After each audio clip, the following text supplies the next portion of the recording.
Hey, I'm on the edge of my seat here, back again with another brand new video. Metal Gear Solid Peace Walker came out in 2010 for the PSP with a main campaign comprising 33 missions, each one capable of rewarding you with a rank between A through E. That is E for egg, D for dog, C for chainsaw, B for brother, A for apple, and finally S for stunningly, stupendously, spectacular spectacle. The requirements to earn S rank vary between missions, but always require you to perform to the best of your abilities, which means no alerts, no kills, no damage, and a commitment to ghosting. You must sneak past the enemies without touching them. No knockouts allowed in Costa Rica. This does not mean take things slow and steady, because the most important requirement to earn S rank also starts with the letter S. Speed! You must complete your objectives like a ghost without lingering too long to haunt those left behind. Will I be able to complete this challenge for the first time on the channel? Tune in to find out. And remember to make sure that what you're hearing is the absolute truth, because those with a sharp mind and attentive ears will know I've been lying to you. You don't need to no damage the game to earn S rank. Ghosting is counterintuitive to the design of the game, and this isn't my first time doing this. 4 years ago, I no damaged all of Peace Walker's main ops on the PS3. So why am I, in 2026, redoing a nearly 3-hour-long video using tactics that go directly against the fastest time to claim your S ranks?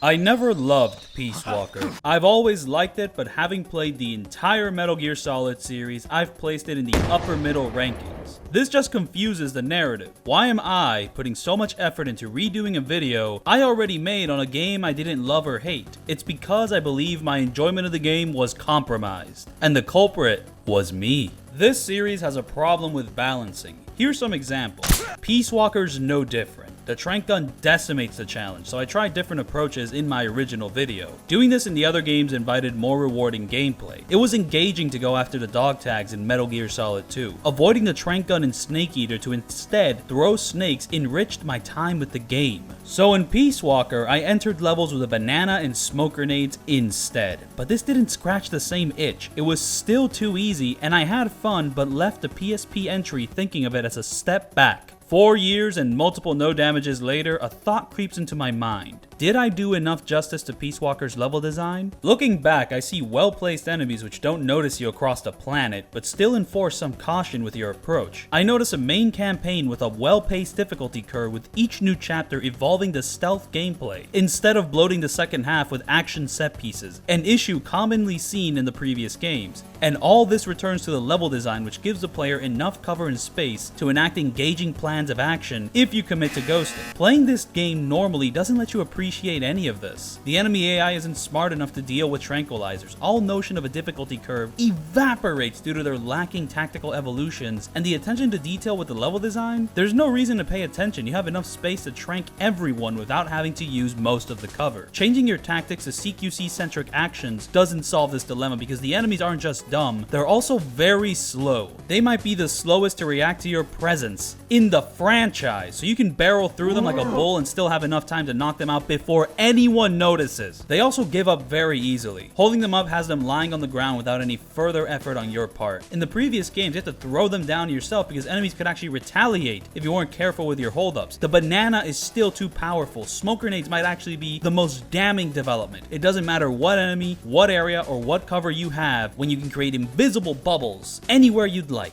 Every level can be solved the exact same way, which is a tragedy for a game that did put time and effort into creating a diverse set of stealth challenges, and I've had enough. I won't let Peace Walker's legacy be tarnished by its lopsided balancing, but instead shine a light on its level design, which can support a ghost run, which ended up being the most fun I had with the game. So how can I live with myself if the only Peace Walker no damage I've made shows none of that? I have a new mission to complete. Our main objective is to no damage all of Peace Walker's main ops while earning S rank and committing to ghosting when appropriate. Some missions force action upon you. Some objectives require you to knock out the enemy. So instead of sneaking like a ghost in these scenarios, make the bullets ghost past you. These objectives are non-negotiable. I'll also be committing to wearing only the jungle fatigues while wearing not wearing overpowered equipment. Another drawback with my old no damage is my over-reliance with the sneaking suit. The enemies were already unprepared to deal with my loud footsteps, so imagine how helpless they become when you're completely silent. Peace Walker's mission-based structure allows for a very customizable loadout, meaning you can replay previous events with absurd gadgets. There was no reason for me to use a Soliton radar back then. Such nonsense will not be supported moving forward. Unlike my non-negotiables, the parameters of these objectives will be more flexible due to the importance of no damaging while earning the S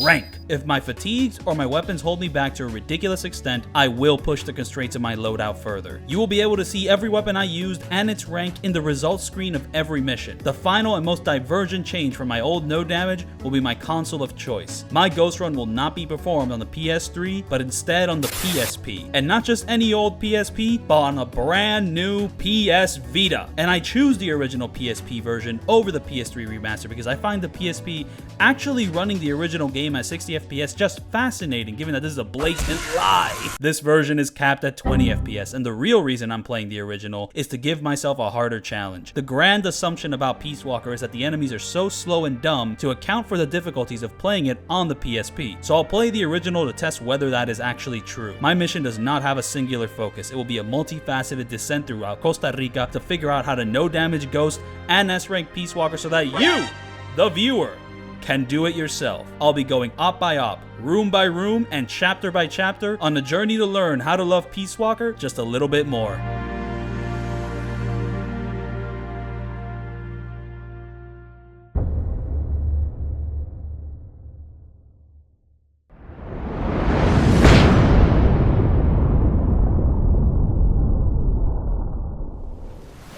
We start the game with 2 different tutorials on 2 different beaches. We'll be skipping both of them, one by erasing the moment from existence, and the other by ignoring it. I appreciate this second tutorial. It's optional, but you can interact with it if it's your first time. Instead of having directions barked at you like you're a dog, you're placed in a wide open area where you're in no danger, to feel out the controls for yourself. You also have some target dummies and coconuts to shoot down to test out the aiming. Playing around on the beach also helps accustom you to whichever control scheme you selected. Whether that's the shooter, action, or hunter style is up to you. Non-intrusive methods of teaching to players like this are always neat. I'll also be using the PS3 and PSP footage interchangeably. Write that down. Use a grenade to get past this door. This moment is strange because it sets up something that could happen again, but after this it only happens one more time. Moving past that will offer you your first real taste of stealth. Stay left and follow this path to ghost by them. The next area will throw you into the memory of Shadow Moses. A lot of blocks and enemies while the credits roll throughout. Both of these are an increase in challenge. It's easy to get caught off guard. The enemy placements require discretion. Certainly a step up from the previous areas in Peace Walker, and in Metal Gear Solid 1 it's a step up from nothing, because that was the first area in that game. Oh my goodness. It's a step up from the VR missions. Did you even know those exist? Wait, what am I talking about? Oh right, the mission. We're going to cut through the middle very quickly to reach this enemy before he turns around. We'll slowly creep up on his left side to sneak past him once he turns back to his right. Now we'll crouch run to the bottom of the stairs to wait out this guard's patrol. Don't run on the stairs, the noise of your footsteps might alert him. Enter the supply facility, skip this cutscene. Oh fuck, it's not letting me skip, that's weird. I could skip all the cutscenes before this one, I don't know what's so special about that. Oh fuck! QTs! These moments really suck, and sadly for us they are important for earning your S ranks. Fail any of these prompts and your run is kaput. They're nasty interruptions and annoying hindrance on replays, but they look quite nice. They blend well into the graphic novel style. Boom! Red background with white lettering. It fits with what the game was already doing with its mostly grayscale coloring with pops of red or yellow. Yeah, there's also blue and orange, but ignore that. I bring this up because QTE implementation in other games can be quite jarring, especially when you're playing through one of the most gorgeous games of its generation, interacting with a painting in motion, breathtaking vistas, astonishing scale, and that's the PS2 triangle button. Oh, okay. This first QTE barrage isn't too hard, just hit these buttons and we can move on. We have to get past these 2 guards. You can wait out their patterns or you can just roll past the first guard to... What? To explain what I just did there, I have to mention a YouTuber by the name of Sappy Joker Gaming, who was the first person I've seen no damage the boss fights in Peace Walker while also ghosting the game. He was the inspiration behind my original Peace Walker video. He never does this throughout his run.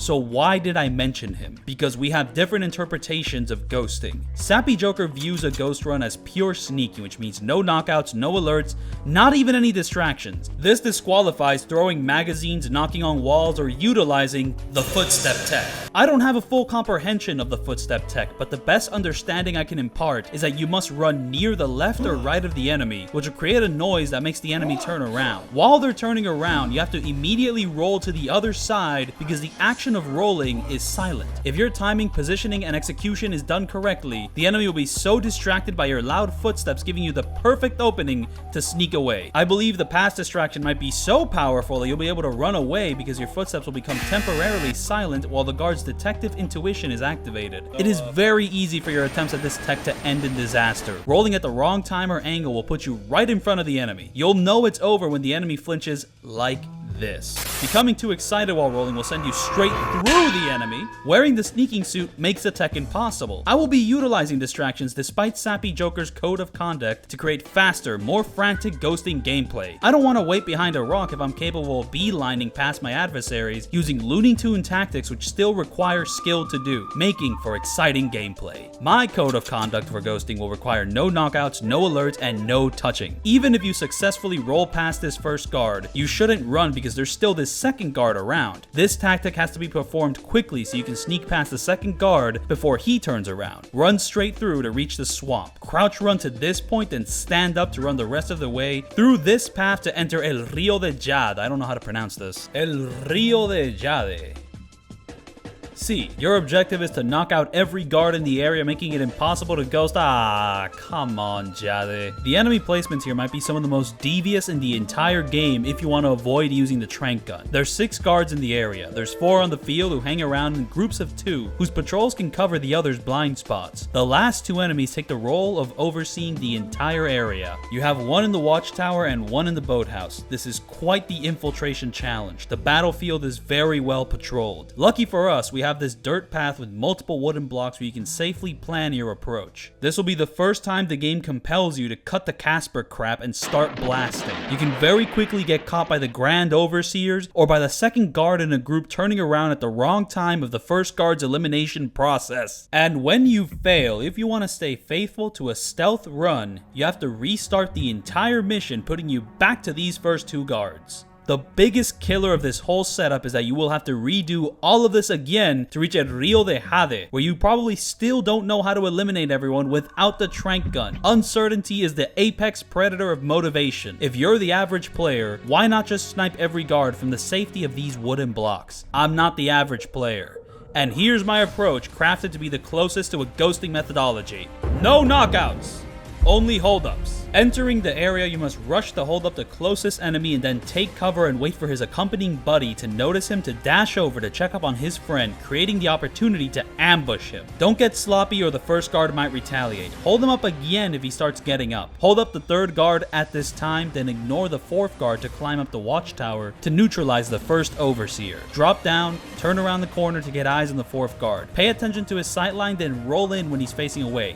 Pow! The last overseer awaits. I retrace my steps to get the drop on the boathouse guard. After a bit of waiting, he stands in the middle, so I proceed to capture the base. This became one of my favorite rooms in the game. It's a lovely vertical slice of the stealth in Peace Walker if you play with a more bare bones approach. It's a small area tightly packed with foes, requiring a unique timing and approach to reign victorious. It's one of the closest analogs to the levels in Metal Gear Solid 2. Peace Walker does go back to a more arcadey style, separating itself from Snake Eater, but unlike Metal Gear Solid 2, you're given ample area to safely survey your surroundings. Metal Gear Solid 2 could be kinda mean about that on the hardest difficulty. Peace Walker offers more breathing room to mess up. You have more cover to take advantage of because the levels have been designed to give you a fair sneaking challenge if you're up to the task. This was my first real taste of how much more engaging Peace Walker could be when I didn't fall back on the game's admittedly overpowered arsenal. It's sad this is the only time you visit this area in the main story. I would have liked to actually ghost through this location instead of being forced to participate in an elimination mission, though the rebels we're rescuing aren't going to like exiting their prison to find their captors fully armed and still surrounding the building. Thankfully I took care of that. Now we're out of harm's way. What is that?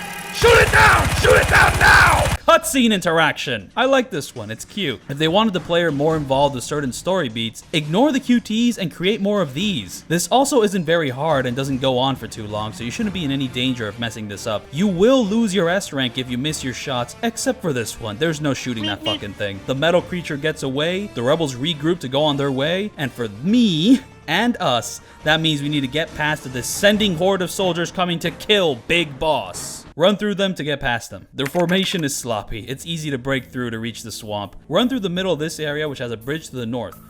Fuck this bridge. It's not a very hard challenge, but it seems designed specifically to not allow my playstyle. We have 2 guards to worry about, one on the bridge and one walking towards the bridge, walking very slowly to his destination. You can follow behind him or you can speed things up with the footstep tech. Do this and you'll reach the second guard who is staring at the exit. He will not turn around until the first guard slowly makes his way right next to him. From my experiments, you can't get past this guard when he's looking away. The head positioning of enemies affects their sight a ton. His positioning is just too in the middle. Whatever leeway you get is too short. His sightline will end up on you soon enough. Boom! You've been had. Hanging on the bridge won't help you because going as close to the exit as possible still won't get you far enough from his sightline when you climb up. I could do the footstep tech again, but to be frank, that tech is not something I want to do twice in one mission. Doing it against the first guard is already a pain. You have to reach him before he's fully submerged in this linear jungle corridor. This method of saving time ends up saving you no time. Aw, man. But get this. If you follow behind the first guard, instead of skipping him, what does the guard on the bridge do? He turns around to get closer. Why didn't he turn around beforehand? Like, what? Because I skipped the other guy? How would he know? This buffoon is breaking his patrol pattern for no reason. All I want is to skip the first guard so I can reach the second guard fast enough to sneak past him when he turns around. He will never turn around if you do this, so instead I'm throwing a magazine. This part is kind of tricky because depending on how you threw it, the guard will either turn to the left or right. In this instance, he turns to the left and quickly too. Go past him to enter the other side of the swamp. Crouch run to these bushes and lay down to wait for the guard over here to reach this point. If there's a way to ghost him quicker, it wasn't necessary for the S rank. There's 3 guards in this area with the final one camouflage standing near the exit. Wait for him to move so you can move on to Banal Fruta de Oro, sorting shed. This room's also one of my favorites. I really like how it segments itself. You have this square in the daylight, and then you have this moodier, darker square, and then you have the exit square serving as the final challenge. They all feel naturally segmented but still connected. You can cross through the light and dark squares, and even the final square has this door you can blow through with a grenade. This is the only time the gimmick from the beginning level shows up again. The biggest connective tissue, if you choose to pursue them, are the prisoners, as this is the first time you're introduced to them in the game. To repeat myself, our main objective is earning S rank and committing to ghosting when appropriate, while also committing to wearing the jungle fatigues and rescuing all the prisoners and POWs. It's the same thing. The normal incentive for rescuing them is that these prisoners tend to be some of the best soldiers to recruit on your first playthrough, but that's it. You don't get a better score on the mission. It's not a main or optional objective, so on New Game Plus, there's no real reason to go after them, but I'm not gonna let the reality of the times change my aim. From here to the end of eternity, we are Big Boss, the phantom hero of the battlefield. Of course, he rescued every POW in need, and here's how you do it. We're going to cut straight across into the darkness to reach this point where we stand to run to the rescue here. From there, cut through the heart of darkness, that's assuming if your heart's in the middle of your body, to avoid this guard in the light to rescue this prisoner while the guard near the gate is looking away. Now comes the daring escape. We need to get past this guard, wait for him to get into position to follow behind him to perform the critical transition to the final square housing our final obstacle. Make sure to not get the attention of the final guard in any way so that he can slowly reach this position, allowing you to dash to the exit using the half circle maneuver. Mission complete! What's next?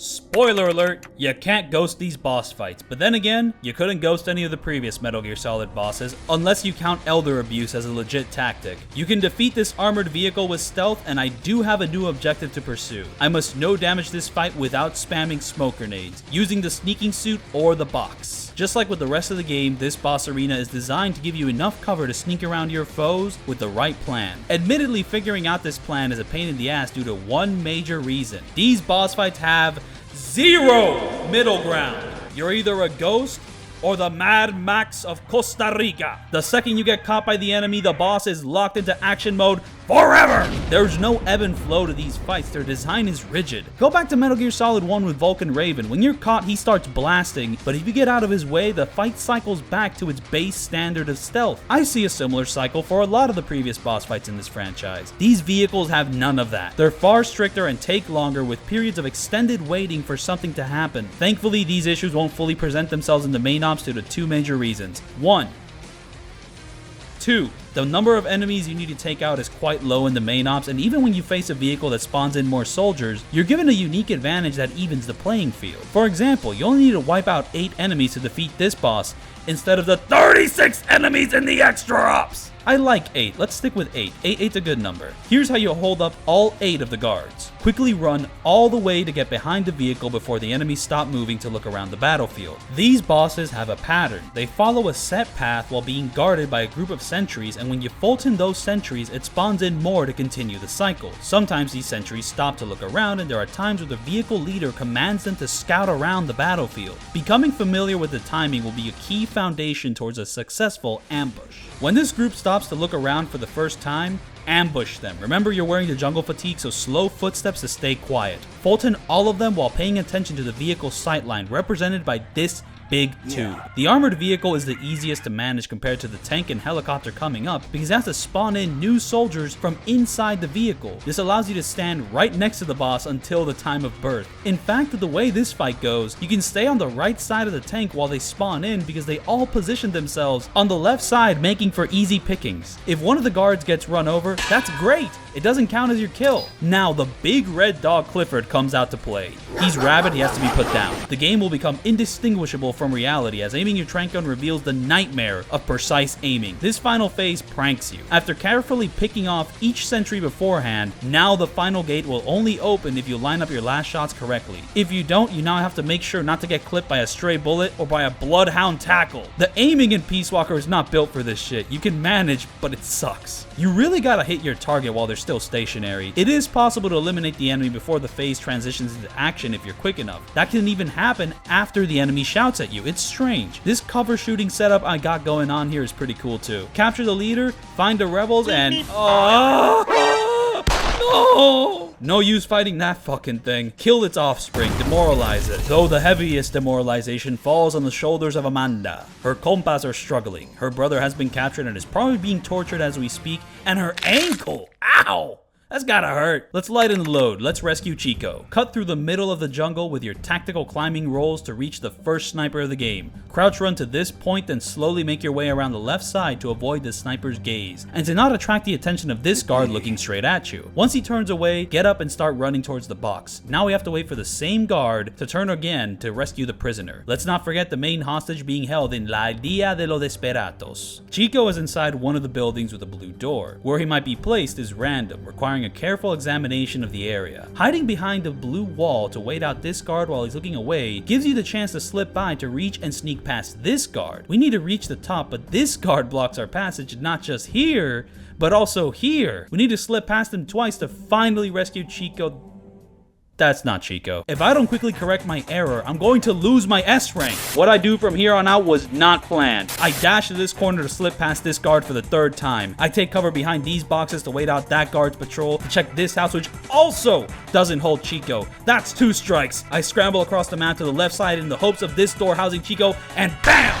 That's a home run. This is a splendid objective. It's the perfect kind of stealth challenge. You have to be hidden to check these doors, and the random element keeps you on your toes as you need to be aware of the guards in every location to safely go door to door. Man, there's too much RNG with recruiting child soldiers. My grandpa has crazy luck with his pulls. As an adult, managing this isn't my only responsibility. I also need nukes. Pursue the jungle train. Immediately go to the right to use your love box. What? That's right, you can climb over this wall with the box. I hope you didn't forget yours at home. If you brought a friend, you can use them too. I want to avoid the box for easy cover when the game's levels generally give me that in spades, but as you'll come to see, that is not the only use for the box. Avoiding this shortcut has you revisiting a previous room for no reason. Let's move on. This area is one of the longest in the game. It's 2 boxes connected by a slender cord. I'll be switching from crouching to standing somewhat frequently to commit to my gonzo infiltration, requiring me to reach this box to slip past this guard. I can't wait for him to move away. I have to get away when his gaze is averted. Cut across the front of the truck to crouching so that the previous guard doesn't enter full alert as you rescue this prisoner. We have an empty dirt road to pass through which serves two purposes. Number one, the time it takes to run through it is important when considering the patterns of the enemy ahead and behind you. And two, if you mess up in the final area, it feels worse because it's not like you got there right after sneaking past these two guards. No, you traverse through this wide empty area to sneak past these guards to run through this long empty area, and after all that jogging, then you fucked up. Hide behind these wooden logs until the far off guard turns this way to run behind this wall to wait for the guard up there to turn around, where then you sprint through the rest of the area. That upper guard is strange. I swear his AI behavior is proximity based. Normally guards have pre-designed patrols that they'll always follow with the same timing as long as you don't mess with them. With this high guard, I swear he only turns around quickly if you reach this location quickly. I've had runs where I spend more time trying to get past this guy near the truck, so when I reach this same spot this time, the high guard takes like 20 seconds to move. He's such a strange creature, though with the right timing, you have nothing to worry about with this 100-meter dash. Just don't be slow in rescuing the prisoner to move on to La Cafetal Aroma Encantado, Mill. This area is wasted potential. This statement comes from the heart. This place looks really cool. The colors might be the magic touch. The blues and yellows mix really well. The verticality with the two floors is also neat, but the fatal wound is this area is egregiously under-patrolled. If this level was in Metal Gear Solid 2, I'd have my head blown off at the entrance for scratching my balls raw. In Peace Walker, you can barrel through like a bull and come away undocumented in the pages of history. The entirety of these two floors are held down by just two guys.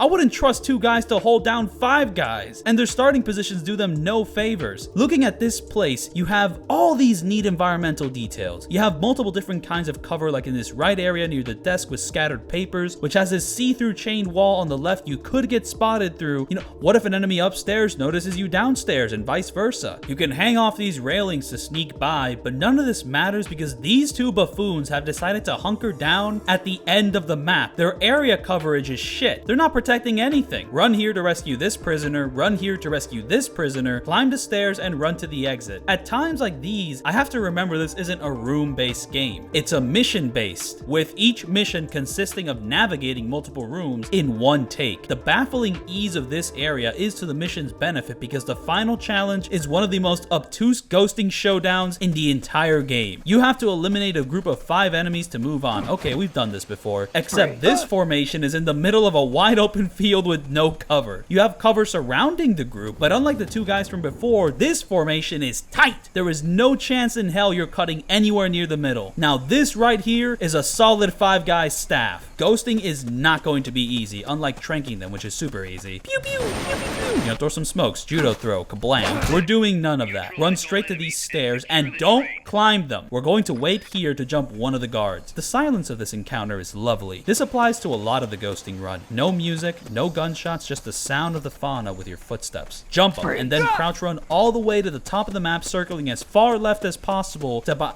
hide behind this train cart where our second waiting game awaits. We need these 3 guys huddled up so that when the closest soldier turns his back to us, we use our skills in espionage to roll a turkey. This game's 5 rounds. Become the bowling ball, roll over, and knock down the final pin. Due to the closeness of the formation, this rapid-fire multi-target takedown is necessary because you don't have an opening to safely neutralize them just one by one. They're a combo deal with drinks and fries and what the fuck, this costs $20? After the squad's neutralized, there'll be this brief period where nothing happens, allowing you to Fulton everyone and find the truck with the nukes. And that's before the tank blasts. Who? Whoa! We're ghosting the tank. This is a whole different game than the armored vehicle. You'll need to Fulton 10 soldiers now, and you haven't updated the Fulton system. You'll be a balloon short, revealing the true nature of the vehicle stealth run and the origins of Big Boss. Naked Snake in Peace Walker is not a human being. He is a cartoon character. He has been alive for 500 years. He possesses the stealth prowess of Ralph Wolf, the strength of the mighty Tasmanian devil, and like Bugs Bunny, he can commit murder without facing legal repercussions. Keep in mind, Big Boss is not as powerful as Bugs Bunny. There are limitations to the legality of our murder. We can't be the one to deal the killing blow. That's the tank's job. The accident from the previous boss is an incident we'll become more involved in creating from here on out. Make your way behind this wall to wait for the squad to move out towards their timely neutralization. Well-placed rolls will save you some time as you Fulton these guards the second difference presents itself. Unlike the armored vehicle, the tank's infertile, opting instead for flashbang adoptions. Instead of the enemies spawning from the boss, they spawn from the corners of the map to hone into the boss, which naturally has them honing into Big Boss himself. Your sneaking tactics have to be more active to stay hidden from the adoptees. For this boss, I'm going to hide behind this pole, which I admit only works 8 out of 10 times, though 8 is a good number. That's a B+ tactic, which is really good, but full disclosure here, sometimes an enemy spawns in the exact way to spot me behind the pole as they run to the tank. It's sad. I am deliberately avoiding the use of the love box to engage with more creative use of this level's cover. If the tank runs over the enemy before you hold them up or put them to bed, it will not kill them. The spawn game has changed, and right here the next difference presents itself. A new enemy spawns in after you Fulton a guard, so your timing with this must be more considered. Neutralizing 4 guards means spawning in 4 new guards, which can be a terrible situation depending on the tank's path. For example, right now I am going to commit to only Fultoning 3 of these guards because I am not fast enough to get all 4 with a jungle fatigue equipped. In fact, pause! Right here, I accidentally ran, and the noise of my footsteps made the guard turn around, but I held him up before his eyesight came into contact with me. I believe that's what's happened here because I don't see any other way to understand this perfect miracle. After holding up 3 guards, go to the first one to Fulton them in the exact order to have the shortest dash to hide behind these wooden logs after you're done. I do not recommend taking cover behind the blue car because while it does keep you hidden, you get damaged. The wooden hiding spot isn't foolproof either. You need to have an instinct for when the enemies spawn in. They'll typically spawn in from the left, but on the off chance they don't, where you hear a flashbang go off with no guard running in from that side, you'll have to switch the angle of your deception to fool the beast from the east. I was able to react to this because I've spent enough time in this mission to pick up the instinct for it. Once all the spawns are sorted, we're going to spend some time here, waiting for the tank to blast the thing to move ahead to this position. Hold up the last 3 guards, now armed with our final 2 balloons.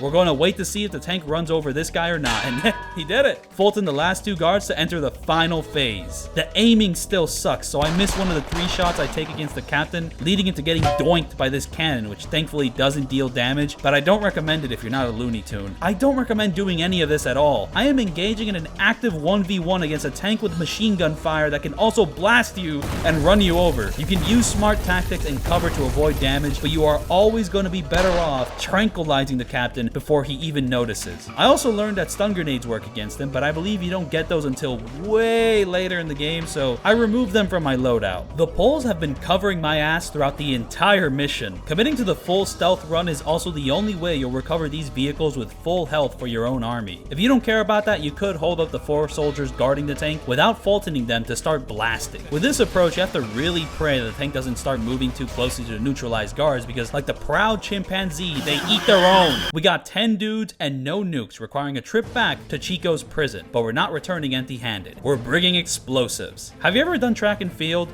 This is the 800-meter dash. Going as quick as possible is the best way to stay hidden. Taking caution won't bail you out. Jump off the railings here, run all the way to this point to slip past this guard, go to the right which will display as going left on the map, and our final objective will be a challenging ghost run because we're going to cause the loudest distraction of all time. The enemies will definitely know somebody is here. All you can do is stay hidden and not kill anybody. Wait for this guard to pass by to continue right, then crouch to cut across this alley, but don't leave the alley until this guard goes by. Run to the upper left to plant the C4 and then take cover.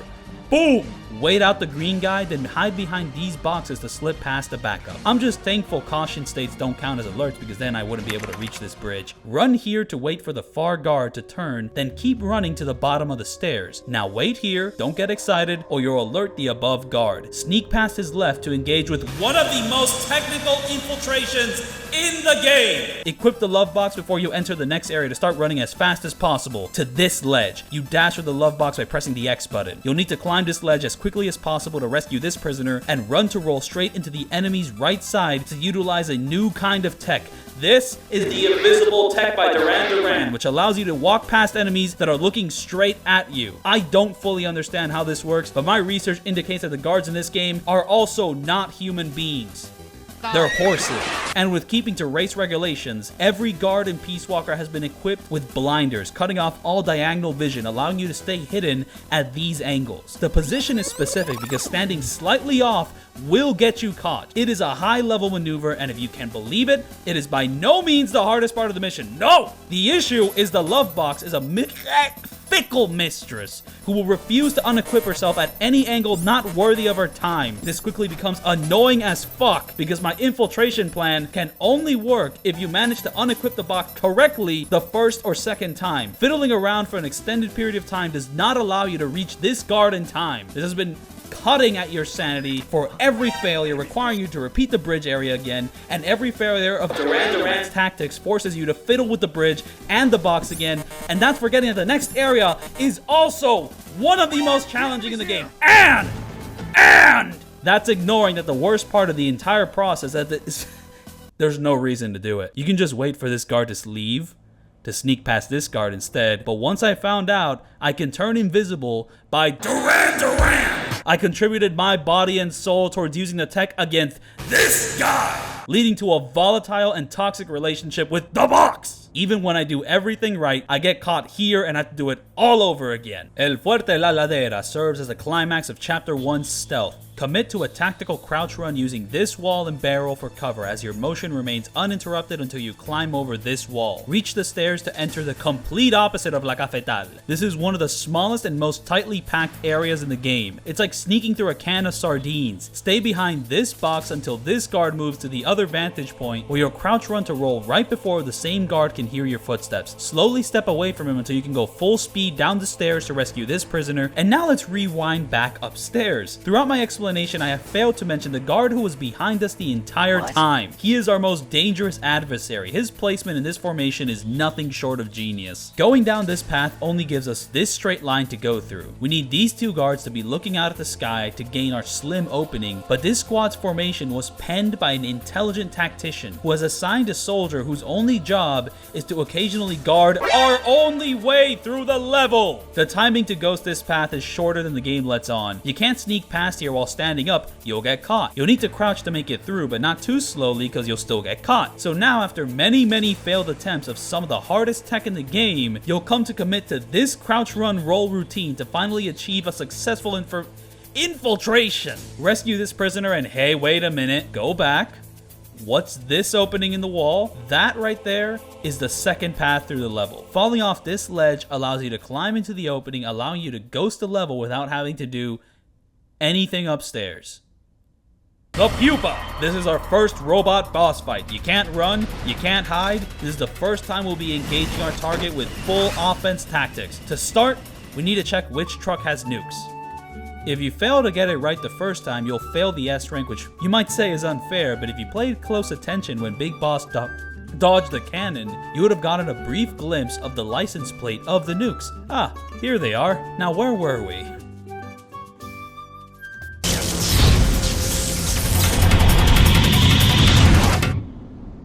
This fight has remained a mystery because 4 years ago I faced a pupa with rank 3 equipment, allowing me to demolish the metallic metaphor before it could blossom into anything of worth. Jumping the pupa like that was unfair and doesn't teach you, the viewer, how to actually kick its ass. This time I'm entering the area with a rank 2 law with only rank 4 advantage presenting itself with the supply marker. The law quickly became my favorite rocket launcher on this replay. The ease of pop, drop, and load compared to every other launcher makes it the most fun to use. Shame about its lack of power, but that reload speed can't be beat. I'll also be bringing the shield with me. It can block bullets 70% of the time. That's a C+.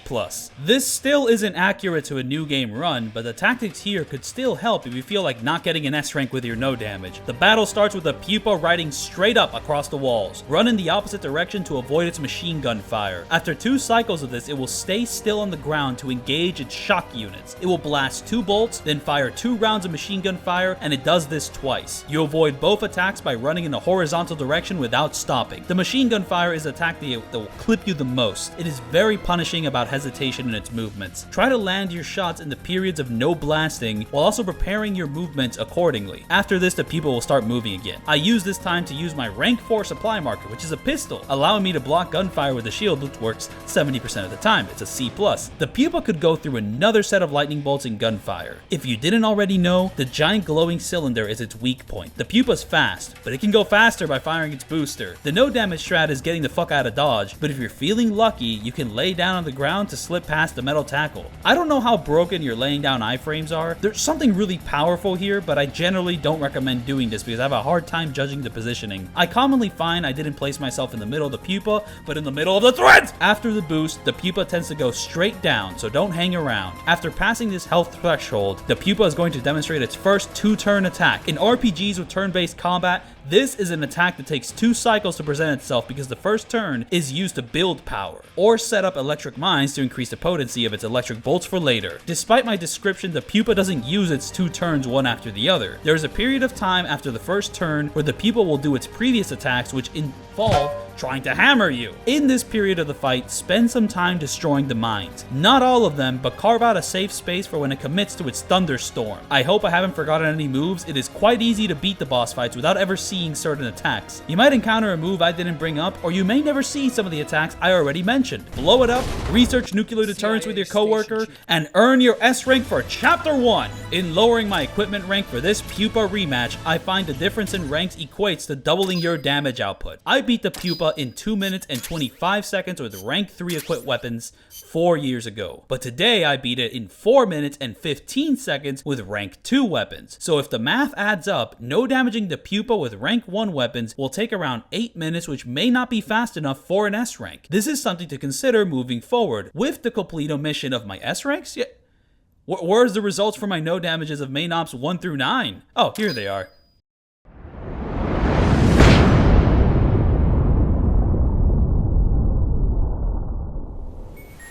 We're a fifth of the way through the main campaign. In my ghosting journey, I hope some of these moments have sparked a new interest for you and your thoughts on Peace Walker's stealth gameplay. You might have never thought about some of the cool tactics you can pull off in this PSP adventure. I especially want to pay attention to the pacing of the main ops in Chapter 1 because committing to the Ghost Run fully immerses you in the up and down wavelength of Peace Walker's stealth challenge progression, which will remain true in the next chapters. You're tasked with infiltrating through an easier memory of Shadow Moses, then the challenge gets ramped up with the elimination mission, elevating the stealth from before. The next mission has you navigating areas requiring more patience to sneak past, then gives you the optional but rewarding challenge of rescuing POWs while remaining hidden. Boom! Sniper. Locate the hostage among these blue doors. Stay hidden because you can't check the door during an alert. Watch out for the watchtower guards. Eliminate this squad. Backtrack through the previous mission. This section is easier than what's come before, but that's because it's setting you up to sneak your way through the hardest challenge so far. Do you see the rhythm? Do you hear the music in it? If you've been listening attentively to the stealth waveforms of Peace Walker, you will know I have failed to mention the boss fights. This is the one discordant chord in the composition. I fear the perfection needed to commit to espionage and the length of depleting the immense health of these bosses pushes the pitch of difficulty too high for it all to flow together. But there is a silver lining. The fights arrive after a good couple of main ops, serving as the climax of these mini arcs. You hit a peak in the wave, then go down, but not to the depths of the beginning. There is a gradual increase throughout the entire game. I came to appreciate this because the previous Metal Gear Solids didn't have such smooth escalation with its stealth mechanics. Halfway through, the focus on action alongside stealth set pieces, which forced more rigid gameplay, left a sad aftertaste, especially when I was enjoying what the game was previously doing so much more. Peace Walker shined a light on what could have been, and this Ghost Run illuminated that path. I really wanted to push this positivity hard now because I have to explain that the game's built-in economy is designed for you, the player, to never experience this.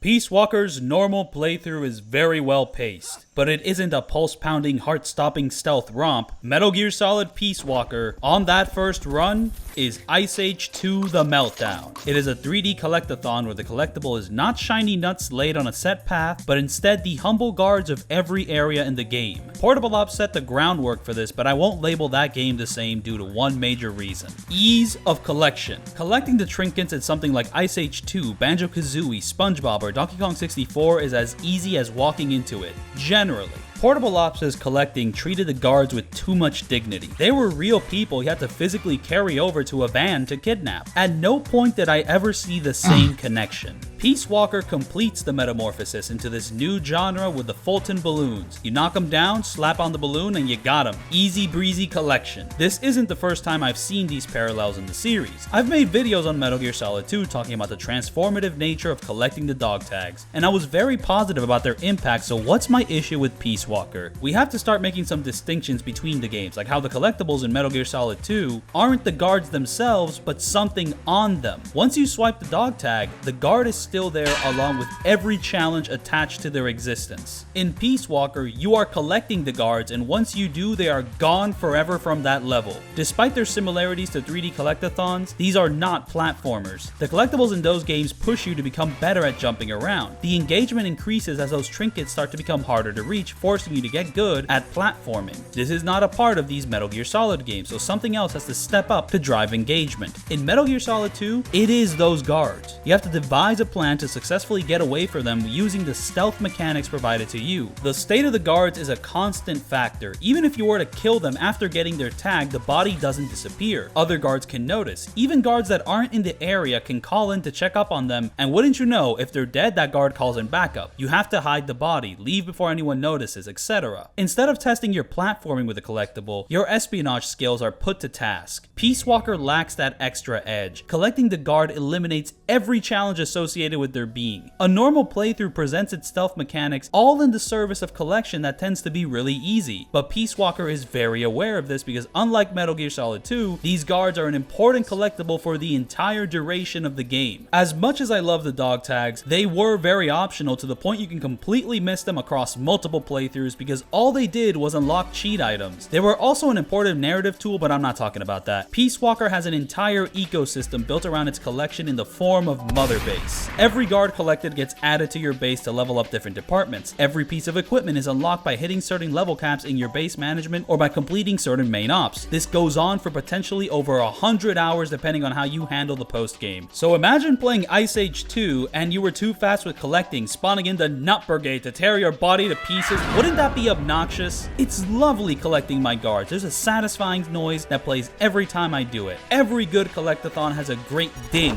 when you get to the thing. I don't want to be burdened with extra busy work. I want to enter a mission, collect some guards, level up my base, and do it all over again. And there is incentive to continuously upgrade your staff. The boss fights, they have a ton of health, they require great weapons, and great weapons come from doing this cycle. All of my thoughts on this matter will come together through the powerful use of a food analogy. Dark chocolate ice cream. It's a rich, delicious, exhausting thing to eat. It has such a heavy flavor. It is a terrible thing to shove down your gullet constantly. That's how I feel about Snake Eater. It can be a simple game. You can play on the lower difficulties. You can spam the trank gun, and that could be your only impression you have of it once you're done. But that is not all there is to it. If you raise the difficulty to the max and choose to never use that trank gun beyond the boss fights, you will find one of the most satisfying stealth sandboxes in the genre. It is demanding. It is strange. It will turn you away if you don't have the patience for it, but if you're like me, you'll be chugging the cream by the pint. The flavor is so immaculate. Nothing quite hits like this. I'm so used to the heaviness. The challenge doesn't even register. It just tastes great.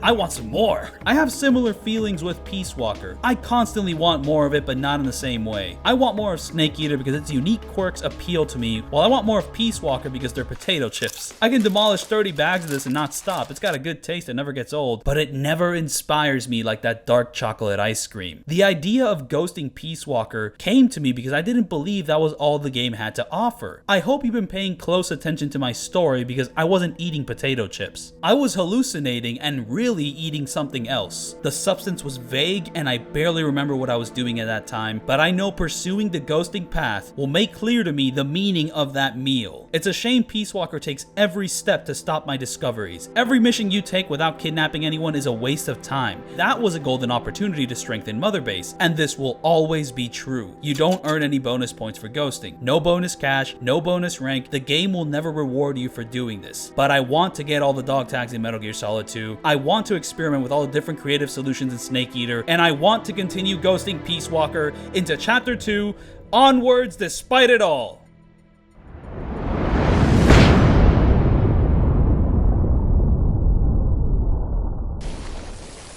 We start Chapter 2 by sliding down this hill into the game's next big gimmick, Planted Sentries. This area is filled with camouflage guards that will never move from their post until they catch you. They're the hardest enemies to fight because these guards can counter you head on with CQC. They copy the gimmick of the frogs in Metal Gear Solid 4. You'll be garroted to death. No other guard in the game is this tough to combat and this easy to sneak past. They never move. Just find the right path. Stay on the left and cut through the middle to go right. Stay on the right until you reach the end of the level, then go left to rescue the prisoner, then retrace your steps to the exit. I think they overdid the easing back in for the player because this is the easiest level in the game. There's a couple new gimmicks so they don't challenge us too hard for a smoother difficulty curve. So why is the helicopter here? Easing us in. Talk about jumping from the lazy river to a dip in the Nile. This is the worst boss to sneak past, and it's entirely because of the vehicle. With the armored car and tank, they're always on the ground, aka visible, and their line of sight is obvious. You don't have to crank this game's poor camera to look straight at the sky to see whether or not you're gonna get fucked because you can't focus on the heli and soldiers at the same time. I do not understand this helicopter's patterns. I have cleared the first squad without hiccups the same way 3 times, but on the 4th reload of the mission, I get caught 10 seconds into doing the same exact shit I did before. And what I did 4 years ago was spam smoke grenades to cheese through the encounter, so my challenge now is to devise a way to no damage this encounter without that tool. I'll wait for the first squad to reach the position of submission. After holding everyone up, I'll lay down on the ground. This actually seems to work against the helicopter. I do it to get my eye on it and to see if it's safe to start Fultoning folks. The helicopter will spawn in new squads either on the left or right side of the map. The cover provided to you here isn't as useful as the other maps, so I'll try out the love box. Boom! It isn't a smoke grenade now, is it? You can also use the love box to hold up the guards right when they jump off the heli. There is something interesting going on here. Learning the enemy patterns, then ambushing the squads one by one. You have to take out 20 enemies, in total 5 squads, but how can you do that through non-lethal means when even after fully upgrading your balloons, they only come in sets of 13 per mission? They accounted for this by having an extra set of Fultons placed across the map. Cool! One quirk of this choice is that it is one of the only missions in the game you can't play exactly the same on a replay, even if you only enter with low-level equipment accurate to a first playthrough, because the extra Fulton balloons on the map change depending on the highest rank you have at Mother Base. If you have rank 5 Fultons, this mission will give you more rank 5 Fultons. Entering this fight with rank 1 Fultons means you can't pick up any extra balloons because they're not the same rank. Aw man. It's not like I'm being 100% accurate with the rest of my equipment. I'm using a rank 3 Hush Puppy because shooting the driver of this heli is hellish. The aiming in Peace Walker was not built to handle this. Believe me, the sniper rifle will not make things any easier. The RNG is unbearable. Take him down, capture the vehicle, and rush on over to the results screen where you'll finally earn your... You see that? Wasn't fast enough. So if you take 12 minutes, nope. 12 minutes and 26 seconds will not earn you an S rank, and upon further investigation, 8 minutes and 32 seconds will also not earn you an S rank. A nearly 4-minute difference means nothing to this boss, and it quickly sets in that a respectful run that limits spamming will never earn that S rank. No matter how interesting a run like that might be, to embrace a semi-ghosting approach because the game not only won't reward you for it, it will actively penalize you for it. Before, every mission treated these tactics as an extra challenge that was still perfectly doable, but now it marks us with the A of shame. The actual key to victory will require you to not only do the exact same cheese, but to get even loonier about it. We're entering this mission with rank 1 smokes and Fultons to balance ourselves a bit, but how are we gonna get rid of 20 guards with only 9 balloons? We won't have to. Throw 3 smokes and then use the love box to quickly run behind the squad, and just like Bugs Bunny, we can throw them off this cliff without being held accountable. It's true, it counts as a non-lethal take takedown. I mean, if Big Boss can tank a little dip, why can't these guys? After that squad hits the water, use the love box to hide right here to hold up the next squad that spawns in, if they spawn in on this side. With only 9 balloons, that means 3 of the 5 squads have to be thrown overboard. As such, this box strat can only be done twice. Normally, the presence of the helicopter being so close to the ground stuns Big Boss. The love box completely bypasses this, and anything else with a stun effect too. The positioning with this leaf is important. Too far and you can't hold up the enemy. Too close and the enemy will break your box. That's all, folks. Even an approach this cheesy is beholden to RNG. The heli can spawn in new squads on the flip of a dime, or spend 3 minutes flicking its balls unaware of all the people that I recommend bringing the shield for the final phase just in case its proven seat plus 70% protection blocks a bullet or two. The frustrating design of this encounter generates a lack of shame in adopting the most cartoonish antics because every sign points to this being the only way through, resulting in an S rank worthy time of 6 minutes and 59 seconds. Would 7 minutes still result in an S rank?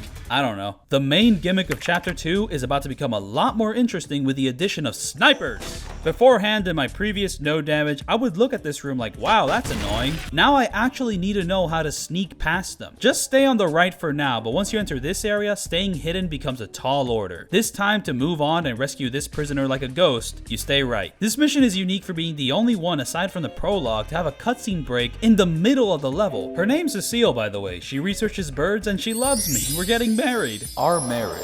It signifies no kind of ending unless you're a dirty communist. The final area shows me that no matter how unique the gimmicks from before were, they don't scratch the same itch of slipping past normal patrols. Run here and wait for this guard to stop moving, to start moving to sneak past this guard with the power of our attraction to this wall. From there, it's a straight shot to the end. I thought the sniper gimmick would add a bit more flavor to this whole thing, but their placement does make moving past them really easy. I think the game ought to go back to those areas to rework the placements to not allow me to slip through solely on the right. Anyways, we're going to backtrack through the entirety of Chapter 2 because Huey keeps pining for women that fucking hate him. Who's Huey? Oh, he's just some guy. I don't like him. I can understand despising this obvious play at padding the game out, but for me, this became one of the most compelling challenges. Having to traverse these areas from the opposite side immediately changes up your approach. Go straight and wait out this guard to continue to the... Okay, we know the drill by now, you know, stay on the right, same thing here, stay on the... Oh, fuck! That's not gonna work again. This time, we need to enter the area crouched. We're gonna be hugging walls. Go right near the bottom wall, and then go down these stairs to start cutting through the middle. You have to stick near these walls. It's very important to do this. You can stand up once you reach this point, and I'm going to go left to La Catarata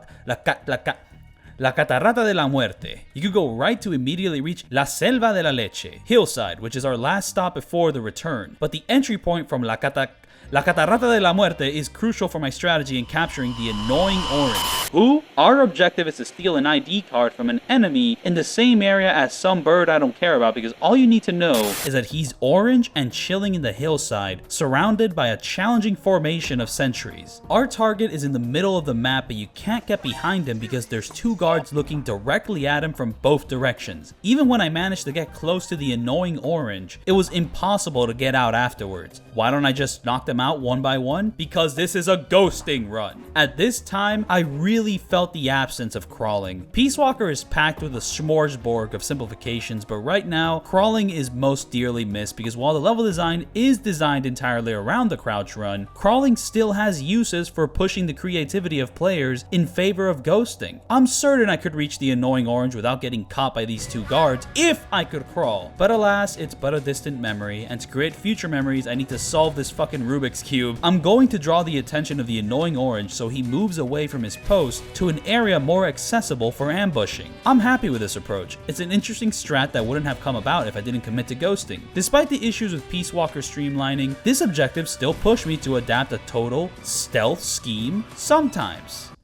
Sometimes? Yeah, sometimes I'm using distractions to draw the enemy away from his post, and sometimes he spawns in an entirely different area. The annoying orange's post is RNG, and for my interest, I don't want him chilling anywhere outside of the hillside. You might actually want him posted somewhere else because capturing the ID becomes a complete non-issue. Nobody's guarding him in the other areas. His different spawns can also diminish the degree of backtracking required for the mission. The hillside spawn is the most challenging location for the annoying orange, and it's the only the area where I have to solve anything. His other spawns reduce the guards down to like a shiny nut. It just makes the mission too easy, but not for me, because I want him inside the hillside. If I start the mission and he isn't there, I'm fucked. I don't know how the RNG in this game works. I get the general impression that restarting the mission like this keeps everything the same, while quitting the mission and re-entering it does make Peace Walker roll the dice again. But the thing about rolling dice is that there is a non-zero chance you end up rolling 12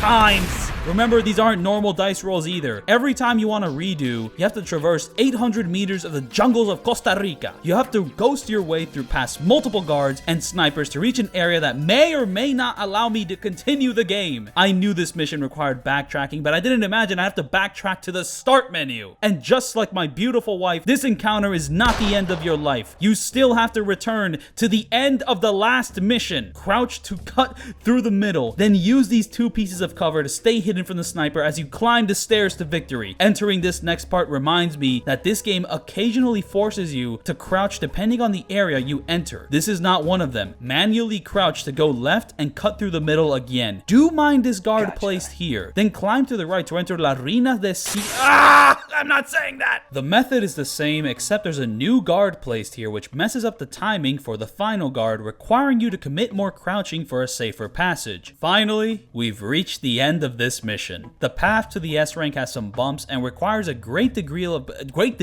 of patience compared to the past, but overall champions the joys of revisiting the past. Those sniper nests became more interesting to solve through their new placement. Before, I didn't think much of the hillside either, until the annoying orange forced me to actually pay attention. This mission is a nice way to cap off the stealth in Chapter 2. Except it's not over yet! The androgynous bombshell AI specialist Dr. Strangelove has you snort some shit that makes you replay the final boss's Snake Eater as a true final challenge of this operation. Well, that's not entirely accurate. It's like fighting a dog shit replica of that final boss. Holy fuck!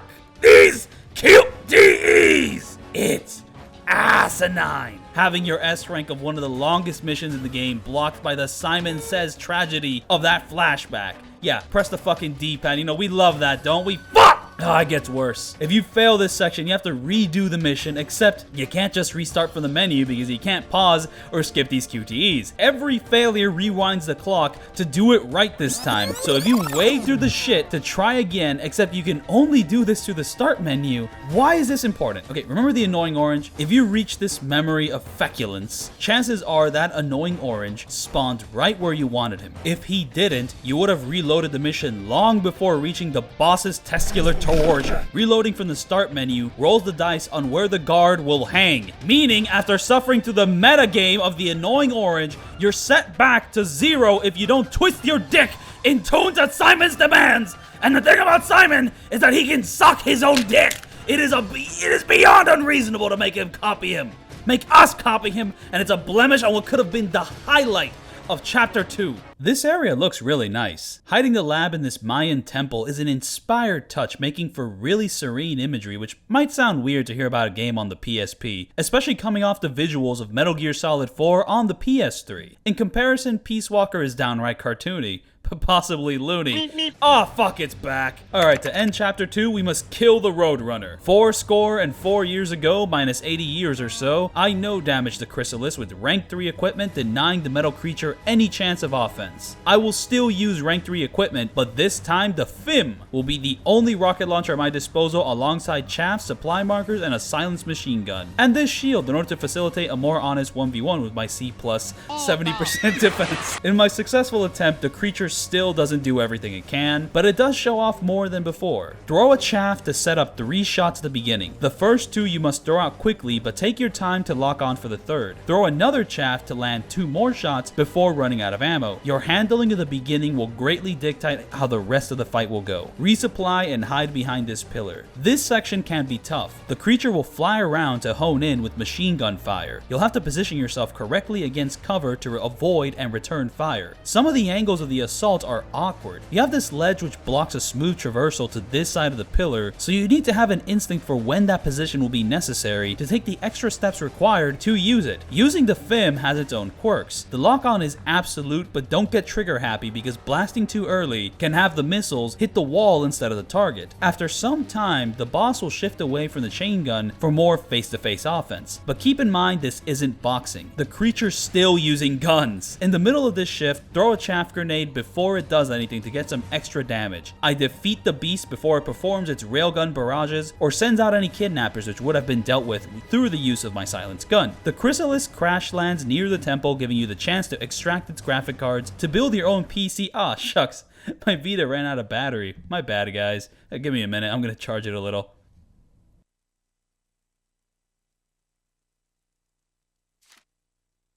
Okay, I'm back. And that's how you S-rank every main op in Chapter 2. Boom! I appreciate Chapter 2 more in conjunction with Chapter 1 because by itself, it's too gimmicky and slapdash to stand on its own. It was for the best that in Snake Eater, they didn't pull the Planted Sentries gimmick until the very end of the game, and even then there were more complications like escorting Eva. Here on the PSP, the limitations are all too clear. 2 to 3 hidden enemies in a small room whose placements still give you the world to move around unseen. That first mission should have had a little something more going on. I'd hate to fight the copter in that main op specifically, but just something a bit more, because the future ops are neat stealth romps. Shame about the lopsided difficulty curve of the helicopter. The snipers made ghosting more interesting, but the final area reminded me how well Chapter 1's missions flowed, and I wanted to see a bit more of that, especially in this deep jungle environment. This is some of the closest analogs to the vibe in Snake Eater, which almost fooled me into playing it like Snake Eater until hitting Peace Walker's wall of streamlinification. That's not a real word. Neither is Revengeance.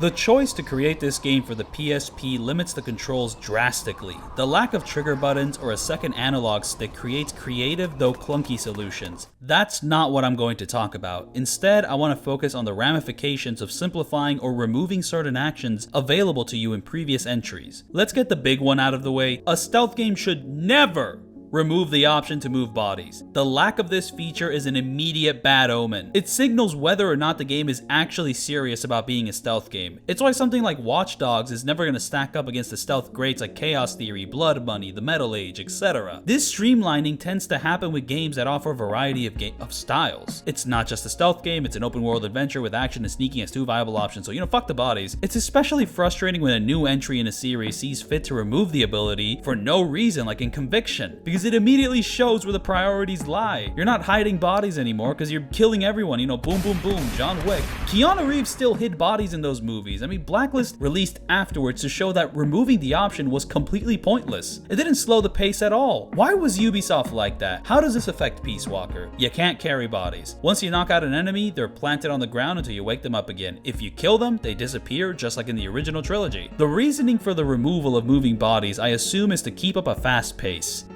What's the point in hiding bodies in lockers when you can instantly send enemies to your own private Idaho or to Davy Jones? But in this limitation lies one of Peace Walker's biggest fumbles. Contrary to what I've said before, there is a challenge with using the Fulton balloons, a challenge of conservation. Even with max ranked balloons, you still only get 13, which is enough to kidnap nearly everyone in every mission except for the vehicle boss fights. In the extra ops, the number of backup units scales up to absurd numbers. You will not be able to expose the captain and capture the vehicle completely undamaged with an S rank unless you start getting really creative. Once your balloon supply runs dry, you're gonna need to knock out the soldiers so the captain can send them to Davy Jones, keeping your kill record squeaky clean. There's other removal methods that fall into this category. Waterfalls, shooting explosive barrels, these don't count as kills. You have to study the map to weigh your options. You can knock out the guards and carry them in front of the tank's path, except, you can't carry bodies in Peace Walker. Do you see where I'm going with this? You're gonna have to hold them up at the exact right place to see Davy Jones. Does this mean I'm screwed if I hold up an enemy at the wrong place and time?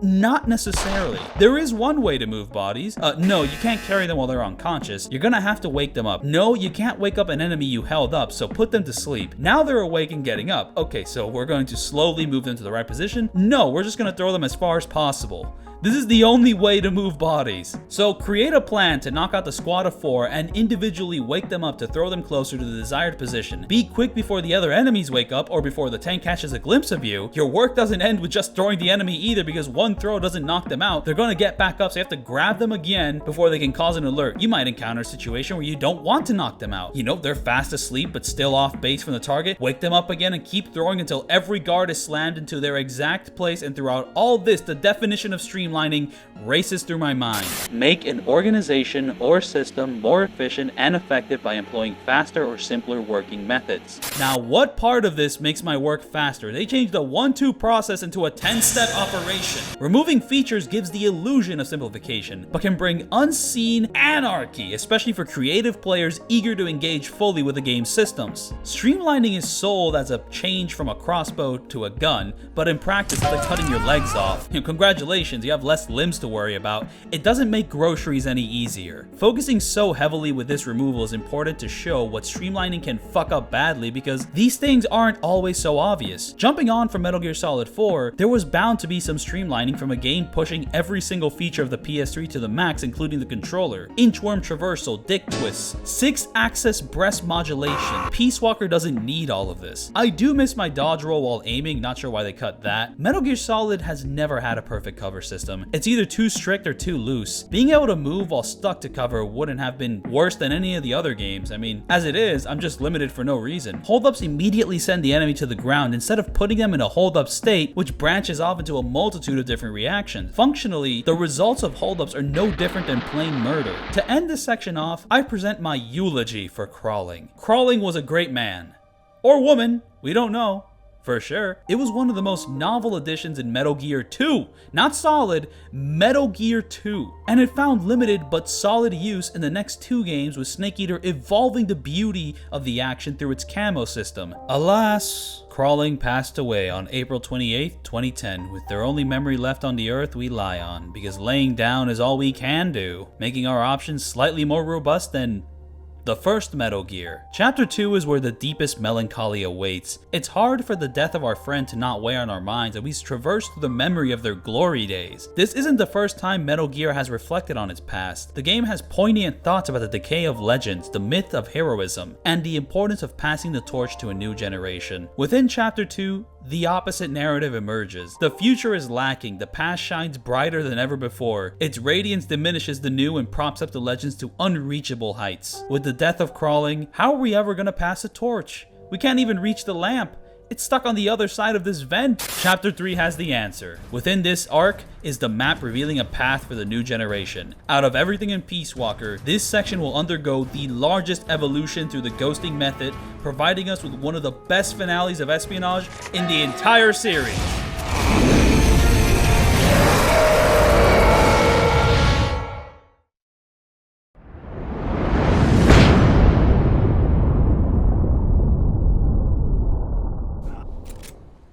We start Chapter 3 with what used to be my biggest disappointment with Peace Walker. The miner's residence is one of the coolest areas in the game. The setting sun, the climbable roofs, the level of verticality promises so much for a level you beat by just going left. It's the shortest level in the game, given that it's only 1 room. Even the beginning of Chapter 1 has 2 areas of stealth action. Chapter 3 has only 1 area and you can skip the whole thing. Like, man, this is worse than the beginning of Chapter 2. In theory. Normally, this mission is nothing worth noting, but committing to a ghost run while rescuing every prisoner places the player into one of the most packed collections of back-to-back stealth antics in the game. Rising from the ashes of doldrums, this Phoenix becomes one of my top 5 favorite missions in Peace Walker. Run straight to the ladder to rescue our first POW by shimmying on this ledge. There are 2 prisoners placed on opposite sides of the map, stopping you from just running away on the left. Roll off here to take cover near this guard to perform the most dangerous role. The head position of both of these guards is crucial. I'm going to deliberately distract this guard up here to reach the stairs quicker before the ground guard notices me, so that I can dash across the rooftop to commit to referencing Assassin's Creed without this guard noticing, because he's bound to search your box, ruining your ghost run. It's better to roll off the roof. This does feel like a bit of an oversight. I think you maybe You should probably get damage for rolling off normally, making the hay drop actually useful because as it is, it's just a stylish but slower method of reaching the ground. Rescue the final POW, then wait out the guard to sneak through the final challenge of the area. Now, is it possible to jump over this wall with the love box? Yes! But I don't want to do that. I want to crouch run behind these boxes to plan my approach to run in after this guard reaches this point to hide here under the roof. Ghosting and smart hostage placement has me using every part of the level design to my favor. I'm not skipping through anything. I'm going to lay down to stay hidden when this guard turns around to move to this point, giving me my chance to avoid bumping shoulders with this guard so I can wait, to say shoulders correctly, for Cause's directions to finish the mission. Wow. That was far more compelling than Chapter 2's introduction. Chapter 3 starts with a more easy-breezy reintroduction compared to the odyssey of Main Op 14, if that's what you'd like. But if you want to rescue the prisoners and ghost a game, you're greeted with a lovely bottle episode. It makes the immediate shift to full-on action more digestible than Chapter 2's bloated heli. This mission is still obnoxious though. It's not that hard to no damage, but it definitely ruins any notion of ghosting the entire game. And it's a bit redundant considering we fight a cool-ass robot right after. Why don't we just bop the bot and skip the preliminaries? Well, Peace Walker needs a round-based objective to copy and paste throughout multiple areas for the extra ops. 4 years ago, after the end of the Cold War, I no-damaged Main Op 17 by camping in the same spot for a majority of the mission. This time, I'm going to be more mobile to needlessly make things harder. I have no respect for this level. I'm entering with some phenomenal equipment. I'll be using the Rank 4 Hush Puppy and Smoke Grenade alongside a Rank 3 FIM and Shield. There are 24 troops and 5 kidnappers to take out. Immediately run to take cover here and start aiming at the first drone, then start aiming at the second drone before it's even in sight. By then, the third drone's ready for destruction and oh fuck! My approach is more risky than needed, but that risk invites exciting incidents like this. This first round of combat has 3 snipers planted in the area. It's good to get rid of all the drones here so they don't pop up during the more explosive phases of the encounter. Fulton this guard, then you must run back to cover to eliminate the last 2 drones. Now we're entering a sniper duel. You're going to become really comfortable with how awful your aiming reticle is. Ah, goodness, it sucks to snipe with. All these shots don't count, but what, this one? Oh, that's the headshot. Great! Don't even think about using the sniper. It's somehow worse. You're going to be pissing away ammo like crazy, but I won't be using any supply markers because Fultoning enemies will spawn in more ammo for me. You will have to be quick because this mission introduces the blue skull. The enemy will die non-lethally if you aren't fast enough. Now, why are the skulls absent during the vehicle boss fights? I'll never know. Bam! 6 assaulters spawn in. They will shoot on sight. Shield up! I don't know what dictates where the enemy spawns because my retries lead to multiple different outcomes. I definitely prefer when they're close like this instead of having to wait for them to finish the 400-meter sprint. Boom!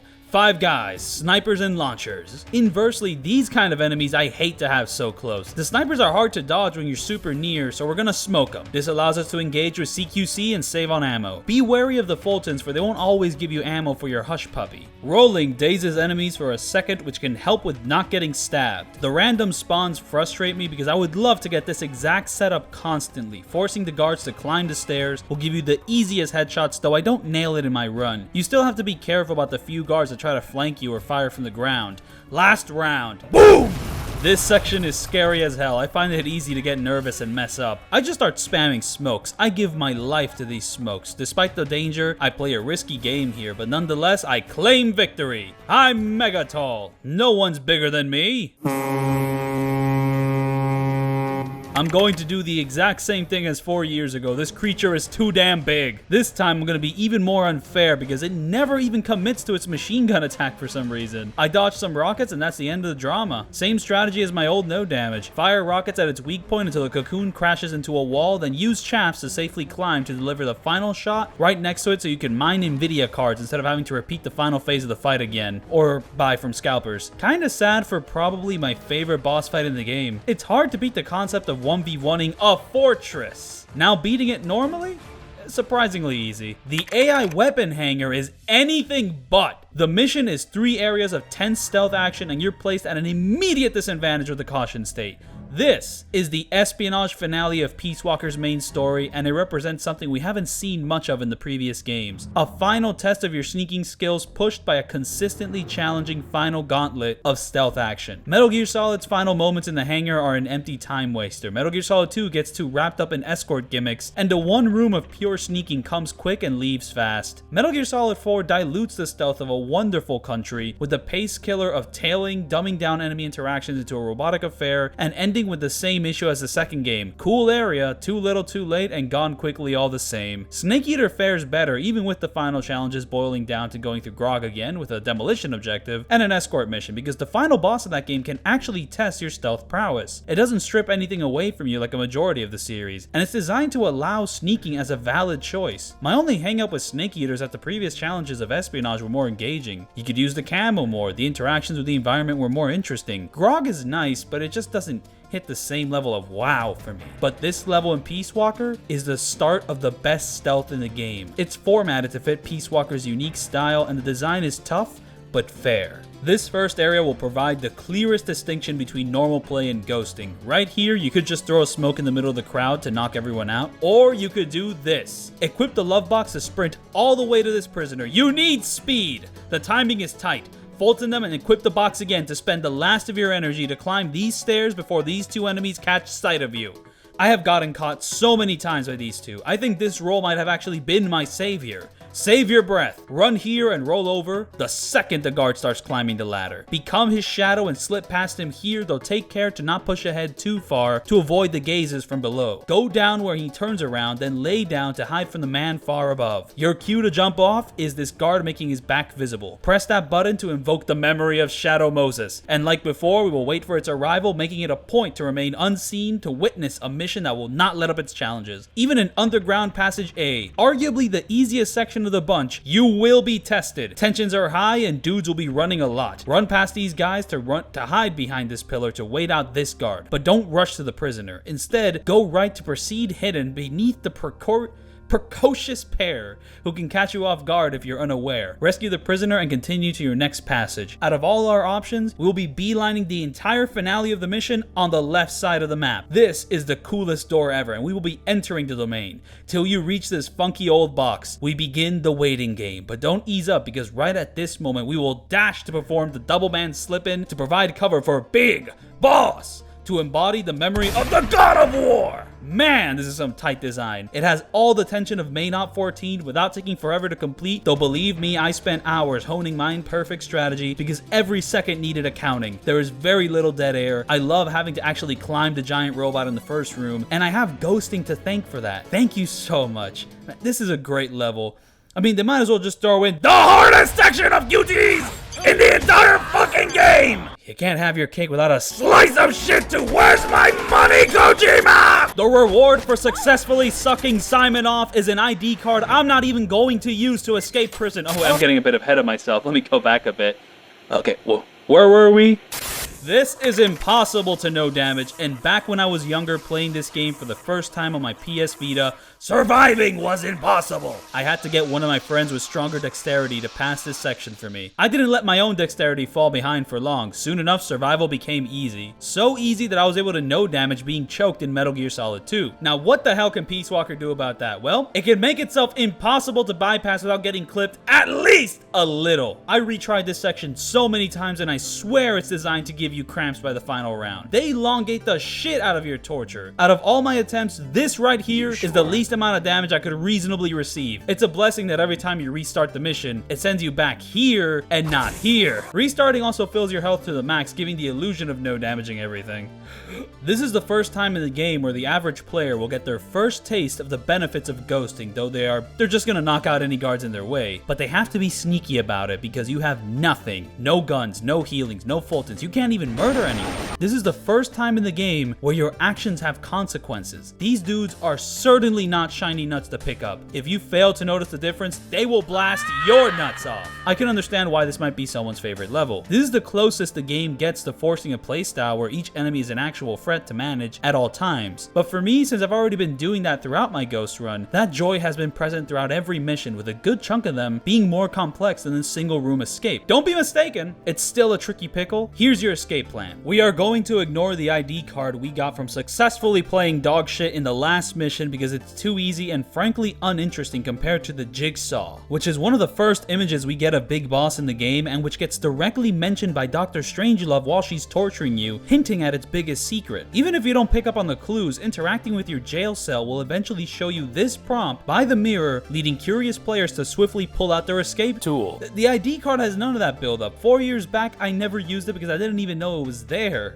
despite it being there the whole time. The jigsaw also makes your escape harder. It takes time to bypass a door, and the use of the tool creates noise, meaning you have to plan around the guard's proximity. I recommend you start cutting after this guard passes the white line on the ground. Once you're out, we're leaving on the left, but these two guards block our freedom. You have to remember that you're naked. You're a walking red flag inside the bullpen. Their placements don't allow you to run past them. You're too visible. To escape this hell, we'll need to employ a strat that hasn't seen much use since the very beginning of this run. This is the return of the footstep tech. But it doesn't end there. Now I have to perform an action that has never been done before throughout this entire saga. I have to do it twice. Doing this as quickly as possible is the only way to escape before the caution state takes full effect. This caution comes about once the guard in charge of your sentence notices the slightly emptier cell. If you're interested in ghosting and escaping before that guard deducts anything, then I'd recommend using the ID card to revisit the AI weapon hanger. We'll be traversing the same areas from Main Ops 19, except this time there's no caution state. Your entrance is different, and because of their lack of caution, this door on the left won't be locked alongside the second floor of the underground passage. That's also not counting the prisoners have been relocated to different areas. Alongside the new enemy formations, this revisit has plenty of changes to confront, and none of them make this any easier. The first choice we need to make is to deliberately switch to the Hush Puppy because it increases our camo. Throughout this entire playthrough, I've been running through hauling the assault rifle without knowing that it was making me less sneaky the whole time. It was cool to do, but right now I really need all the advantages I can take to go left to climb up this ladder to position myself on top of the giant robot without the bottom left guard killing me. In this run, he caught a glimpse, but that's it. Okay, maybe 2 glimpses. Go left to rescue the prisoner, and now despite denying Peace Walker's identity as a classic 3D platformer, you're gonna have to buckle your boots to jump onto the robot. This maneuver has more in common with Tomb Raider than Mario Sunshine. You have to commit to performing the role with perfect positioning or you're fucked. It's very easy to cock up this jump, so don't be surprised if Big Boss decides to slowly fall to the ground instead of sliding down the robot to hide behind these boxes to sneak past this guard.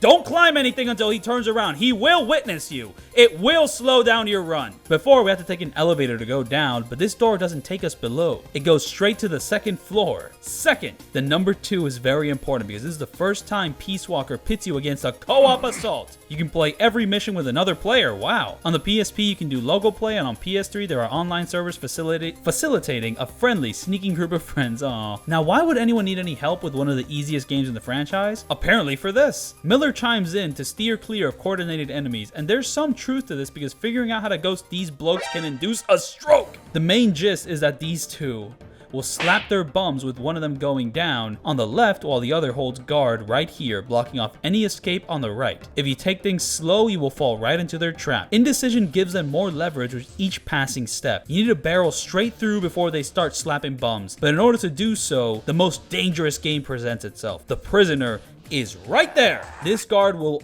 always position himself to overlook this poor POW and in turn, fuck you! Your reckoning is imminent. You can get caught by the left guard through this wall. Your footsteps can be heard if you're too loud here. Getting up too early gets you caught. There's no slipping past them before they commit to their patrol, and you can get caught by the guards down below. The love box can't save you. The left side can't save you. This entire thing hinges on reaching the prisoner when this guy's head is turned away. That's it! You get nothing else! This guard will never move to a better position. You either sneak here, or you go home. Ugh, that gives me the hiccups. And you have to be quick about it before the other bloke blows Big Boss's cover. It doesn't end with the prisoner or my wife either. Once you fault in him, you still have to track his head movements correctly to get the fuck out of Dodge. The worst part about all this is that every failure sends you back to the first area. Ah well, I'll just blast my way through to quickly reach the second area to test out my strategies. Not happening! They have a small army hidden across the room. You will be blasting so many reinforcements it'll jog up memories from the future of warfare. Doing your normal strat is the quickest way to reach the second area, but that normal strat isn't easy. There's multiple sections sections you can fuck up along the way. So imagine passing the first area, only to run into all the shit I've been talking about for the past page and a half. So after nearly 2 hours of running the first 2 areas, which Miller recommended to enter with 2 partners, here's the strategy I created for Underground Base A. Run straight to hang here to pull yourself up when the guard's here to run to the prisoner. Crouch, Fulton, and dash away while the guard's looking away to enter Underground Base B where the nightmare continues, or is it just beginning? Wait! Did I just fail my entire run? Go back to main op 19. I ran through on the left unseen until...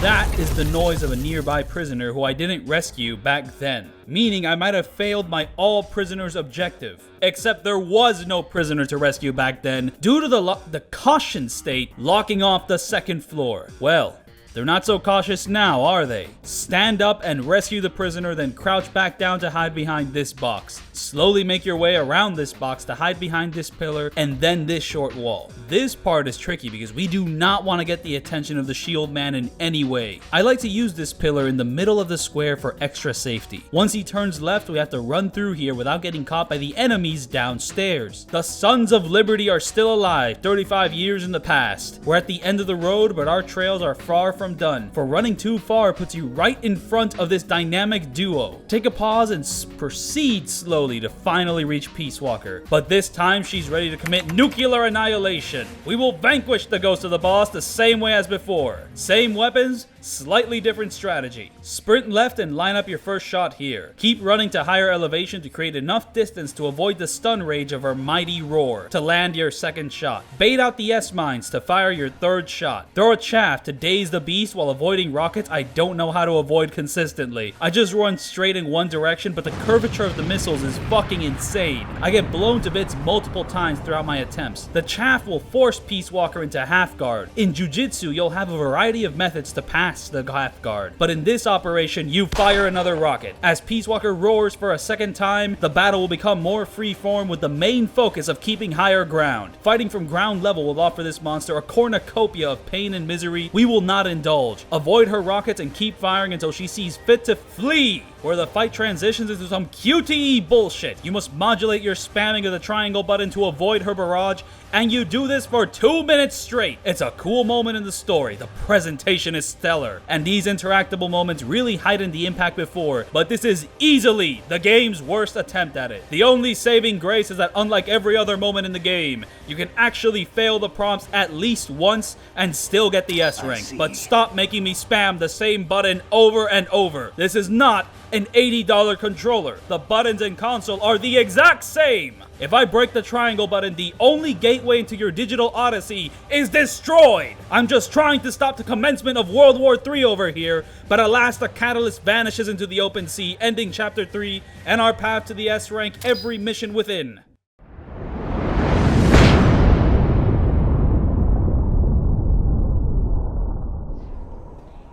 The choice to create this game for the PSP limits the controls drastically. The lack of trigger buttons or a second analog stick creates creative though clunky solutions. I'm going to talk about that now, or rather, I'm going to talk about how even with a second analog stick and 2 sets of shoulder buttons on the PS3, this is still one of, if not the clunkiest Metal Gear Solid game to play. That's a bold statement to make considering this is a franchise of weird-ass controls. No third-person aiming, complex button combos to aim in first person, and no crouch walk, which of all things Metal Gear Solid 4 added, which is the closest base Peace Walker has for its systems. It's adopted these modernizations lacking in the previous trilogy, but then I do a normal melee combo and the problem is present. You are so slow in Peace Walker. Look at these comparisons. You could consider it a non-issue with how powerful CQC is in this game, but it shows me how Peace Walker could never really have a boss fight like Grey Fox, Vamp, or Volgan because you're just too damn clunky in this one. Look at how slow you are transitioning into a crouch. That shit was so quick before, but now I have to plan ahead if I'm considering the same approach. It doesn't feel as good to control, which is important if the game wants to ape 3D collectathons. Those games make it a priority to feel nice to move around in. Peace Walker shows its biggest weakness with its action-heavy sections, requiring to engage with its stiff aiming. Action-packed shooting doesn't feel very satisfying. satisfying, which is sad when the PS2 Saga entries feel wonderful. They're very weird, but that lock-on allows for fluid, punchy, meaty shootouts. You can aim in third person, but these reticles just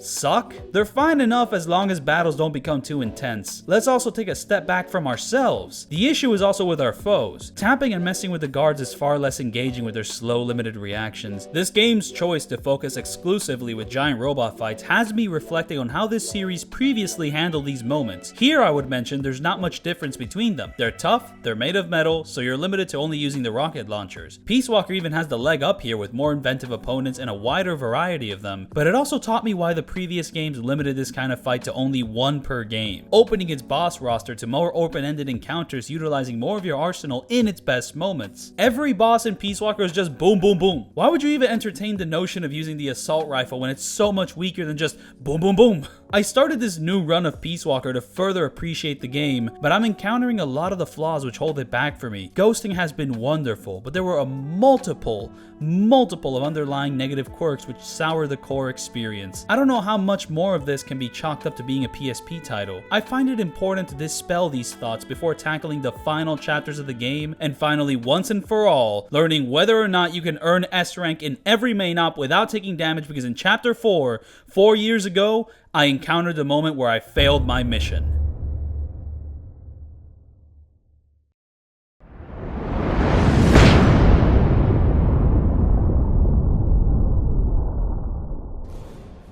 We start chapter 4 with the true final gauntlet of espionage. It is by far the hardest operation to ghost, and I welcomed the challenge for the most part until the game pushed my limits to such a disgusting degree. It awakened an anger I have never felt in all my time no damaging Peace Walker. I never expected this mission to become one of the game's most dangerous demons. Let me tell you how to persevere through this hell. Go behind and to the right with the Hush Puppy equipped. Enable the footstep tech, and keep running to drop down here to rescue the prisoner. This is the first time we'll have to sneak past the kidnappers. Before I would just shoot them down or use a chaff, but the ghost run means you must learn how to hide from them. Stand here and wait for the laser to point through the hallway 5 times, then on the 6th adjustment, run through. Crouch to run to the stairs like this. This section can play out a multitude of different ways depending on if the enemy notices you, and in my successful run he doesn't, which isn't ideal. An ideal run would involve catching his attention to make him jump down so I can immediately run past the second enemy to move on. But a majority of the time, catching his attention makes him go down the stairs, which doesn't give me an opening. Making your way throughout without being noticed forces you to wait for him to turn around. Once he does, you now have to wait for the second guard to turn, to run here to wait for him to turn around again to reach the descending elevator. Crouch run to the stairs when 2 different paths could emerge. 8 out of 10 times, the drone notices you, and rarely it doesn't. You really don't want to achieve a rare outcome because you will have to take a slower approach when you're upstairs, while 8 out of 10 times you reach the top and wait here because the drone is doing a quick check everywhere to catch any hasty folks running full tilt before quickly zoning on the stairs, where it spends most of its time allowing you to quickly run forward to rescue this prisoner. Reaching this guard also gives you 2 choices. A quicker, riskier approach will have you use the love box to immediately run past these 2 guards, but in doing that I tended to get caught by the drone most of the time. The safer, slower approach I use is to slip past this guard to wait by this box for this guard to turn around to run to this prisoner. While going for the stairs, the drone catches a glimpse of me, forcing me to wait upstairs until I can stand up to move on to the reason I was so fixated on saving time. The rooftop is the cruelest area in the game, and it hides its menace in the beginning. Go forward to hide here to wait out this guard where we'll shadow him here. Now we need to reach the right wall near the stairs without the drone ever noticing us because we are depending very heavily on the timing of a drone going through its normal pattern. But that's with the acknowledgement that this drone doesn't have a normal pattern. Every guard has a set patrol where they go from point A to point B, but this drone's pattern is proximity based, like the guard high up on that bridge in Main Op 6. Getting close to this drone will make it move here, which is your opening, but as we descend down here, it must be mentioned that the last 2 guards of this mission made life hell for me. Distract this guard with a noise and and wait here for him to come down so you can climb up. But be careful not to go all the way up until the second guard starts going right, where you use the love box to reach here for cover. This fucker is the devil. He is very much like every other guard in the game. He has a set path moving from A to B. But unlike those other guards, this man lacks ambition. He will move from one window to another that is right next to him. And the prisoner is right next to the first window, while the exit is in the same hallway as these windows. You have to rescue the POW while making zero noise at nearly all times, which proves difficult when you have to move very quickly to stay behind them and to escape before the first guard can spot you. It is the tightest slip in the entire game! Why is the last challenge so fucking linear? You have nearly nothing to work with here, but after 2 hours and 55 minutes of failures, I finally locked in on the Ghost Run! Oh...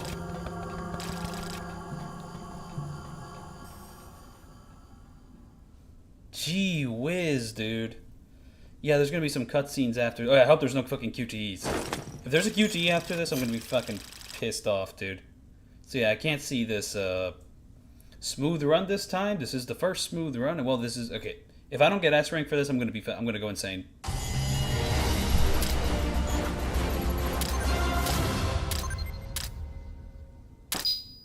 It took me another 2 hours and 20 minutes to finally earn the S rank, where I learned 6 minutes is the exact cutoff point to ghost one of the most challenging missions in the game, with a final hallway that is complete horseshit for a ghost run. That's why I kept trying to find riskier methods in the previous areas, because you're going to need to shave off as many seconds as possible to reach your goal in due time. Let me tell you, I dropped the magazine right here to ensure the first guard would never bother me upstairs, so I could be of sound mind for this moment. I never saw this frustration coming, because this wasn't the mission I failed to S rank 4 years ago. It was the next one! Nobody has no damage this mission, because when I type it into YouTube, everyone's earning S ranks while getting shot! So when I no damaged it 4 years back while earning A rank, I left it there because I thought that was it. I am not so forgiving anymore. I must earn the S rank this time. Not only that, I must no damage this mission while wearing the jungle fatigue, which limits my weapon slots and ammo while forcing me to use only the rank 4 hush puppy, stun grenades, smoke grenades, love box, shield, and the rank 3 PKM chaff grenades alongside the supply marker grenade. I must complete a task previously thought impossible on the PS3 on the PS Vita. It took me 15 minutes on PS3, but now it must be no damage under 10 minutes without a second pair of triggers. So how did I do it? With the shield equipped, trank the guard here. Run to the window and switch to the PKM to shoot the drone. Go back to MK to trank this guard, then run outside to take care of the sniper. Use PKM to blast the drone to drop down to climb to the final 2 stranglers. Quickly take cover behind this vent to neutralize the Dino duo. Throw a supply marker, and while waiting for your drop, change your 3 quick change slots to the smoke, chaff, and stun grenades, because it is all you'll need for a good long while. Use 2 smokes to roll down to ground level, or just jump down to use enough smokes to enter the next area with 8 to 9 left in your inventory. Standing inside the smoke is your best bet. It tends to act as a great bit of cover a majority of the time. If you hear a grenade drop on the ground without having thrown one, it's the enemy's attempt to kill you with a grenade, a smoke grenade, or a stun. Ah! Oh, my eyes! You have to pray no one shoots you while you're blinded, so your best bet is to stay far away from any enemy nades. The main maintenance dock is a war zone hallway we're going to smoke our way through. Throw a smoke here and take cover until the sniper fires his shot, because he is locked onto you from the beginning of your entrance. From this point onwards, the smoke will disorientate him. We will stick to the left and throw smokes to stun anybody nearby. Hopefully any guards above us, so there's no chance they'll shoot us. Throw this dude to the ground. I think it helps. This section can still be RNG. I've been clipped. I once got kidnapped. Things can go very wrong very easily. Kaz is really into the idea of blowing up the bridge, which wouldn't count as your kill to be fair if you shoot the explosive barrel, but it's not necessary. What is necessary is to have the chaff equipped before entering the underpass, which is debatably the most RNG dependent section of the run. Go left to this wall quickly to throw a chaff to allow you to throw 3 stun grenades over the wall, then throw another chaff to step out to shoot it with the PKM. All the enemies must be taken care of to move on. If you don't, more enemies will show up at the end of this hallway. Neutralizing all the foes at the start means you get this moment of getting shot at from behind Whoa! While waiting for the elevator, raise your sight gauge to the max and arrange these quick slots for the Hush Puppy, the stun grenades, and the PKM. Equip the love box to take the elevator to the heliport, or as I call it, hell! Run as fast as possible to your cover for nearly the entire shootout. There's one enemy who usually ambushes you and can enter from the left or right, but they are also capable of standing outside the window for no reason. I like to put my back to one of the sides to trick this dude into thinking I'm defenseless. I believe that might actually be how he works. Next, we need to trank this guy on the right using the minigun. It is a horrible thing trying to place the reticle on him. It's like pinning a tail to a donkey blindfolded, but the donkey's rigged! Be wary of any missiles launched your way by the heli, and if the heli's machine gun goes through one window, switch to the other. There's 3 more enemies to knock out. One of them should be on the right, and the last 2 on the left, with one of them holding a rocket launcher, can fuck you very easily if you stand out of the cover for too long. Heaven's Divide should have kicked in by now, and after defeating the last guards, we will have to destroy the helicopter in a rare moment where doing so won't count as a kill. 4 years ago, I used the FIM safely from this cover point to avoid all damage, but this strat takes so long that we will never earn the S rank that way. If this song loops, your run is ruined. I searched far and wide for anyone who has no damage than S rank this encounter, only to see nothing. Until I saw Nemesis Zero Gaming's Peace Walker S rank video. No, he doesn't no damage the encounter. In fact, he is consistently taking damage. But I took note that while he shot at the heli with his assault rifle, the boss was very slow to turn around. I also noticed that once it blows up, it will take an extended period to rest before shooting the player again. This is all I have to work with to do the impossible. I equip the PKM and run to one of the doors, and if the heli tries shooting me there, I run to the other side in the hopes of catching its blind side, where I will pump as many bullets into the boss so it explodes before landing any shot on me. We need to keep blasting after the explosion so another explosion occurs, and another and another and another until the metal dragon is vanquished for good. Alongside any struggle though, you will still have 4 more guards to face past this wall. As the barrier rises, throw as many stun grenades as possible. There's one guard with a rocket launcher that might require you to throw the stun further. His rockets can very easily break your spirit, so stay attentive. Now rush to Fulton each of them so they're off the field to finish the mission quicker, capping off at 9 minutes and 29 seconds finally, earning me the S rank no damage for Maynov 24. I finally got to work out some knots I've had for over half a decade, and I hope my efforts ensure nobody else has to go at this alone. A man without a guiding light, a sailor without a compass, a world without a map. Facing that alone will demoralize anyone, and it's up to us to build the foundations for future generations to prosper. But if we want a future, there's still one thing left to do. Annihilate Peace Walker before it plunges the world into nuclear Armageddon. Snake, you've got to destroy the platform. Sprint to land a shot from the law. This will activate Peace Walker's self-defense missiles, which can be avoided by running in one direction to land another law shot, followed by Gustav to send her into self-defense mode. She'll roar to commence combat, giving you the opportunity for another shot. This is by far the hardest boss fight in the game. Peace Walker's moveset and arena challenges you beyond anything the previous Metal Metaphors could do. A major danger throughout the entire encounter, which the boss shares with Super Mario, is her jumps! Depending on where she lands, she can ruin your entire run if you had the dastardly thought to stand in the middle for too long. Peace Walker holds a multitude of attacks designed to demolish any notion of a middle ground, but she also has attacks which force you to move away from cover, which you can immediately follow up with a jump! It's terrible. There is a structure to the boss, but she is also somewhat random, so no 2 playthroughs are the same. For example, this attempt on the PS Vita actually took me longer than my PS3 attempt 4 years ago because the RNG wasn't in my favor, despite using the exact same weapons. If Peace Walker starts walking left, you're gonna get a couple free shots on it. Just stay far away from this box here. The drill missiles are an easy attack to avoid, is what I would be saying if she couldn't jump and if I wasn't wearing the jungle fatigue. You can either shoot the missiles before they enter the ground or keep running so you don't get caught by them. But while you're running, Peace Walker can jump, so you have to pray you can reach the other piece of cover or that Peace Walker doesn't land right on top of you. The boss can also stun you with her roar, or by the impact of her landing, so she can do a nasty trick where she roars, then jumps onto you, and you couldn't get away because you were still stunned by the previous roar. That is why you'll want the love box, which can stop stuns as long as she doesn't step on you. I do not remember the rocket launcher being this hard to avoid on PS3. I completely forgot what method I had before, so now I tend to take cover for near complete safety. While Peace Walker fires drill missiles, you have a wonderful opening to land a shot. Throughout the battle, Peace Walker will reattempt to launch a nuke, which is basically free damage for you as long as you don't run out of ammo in the last 10 seconds where you basically get fucked. There's a couple of Peace Walker's attacks that have her not doing much of anything for a bit, which is a good time to call in a supply drop. Moments like when she turns left here in the beginning. She can also jump into the water, which leaves her mostly defenseless against your offense. She'll try to nuke again or fire drill missiles, which gives us nothing to worry about, but she can also fire rocket launchers, which I don't really know how to avoid consistently. She also has to climb back onto the ground before jumping again, so use that to your advantage. The nastiest aspect of Peace Walker's RNG comes from its EM Pulse, which deflects all rockets fired in her direction. You can use a chaff to stun her out of it, but I must say I despise that it gives her the Scooby-Doo shakes.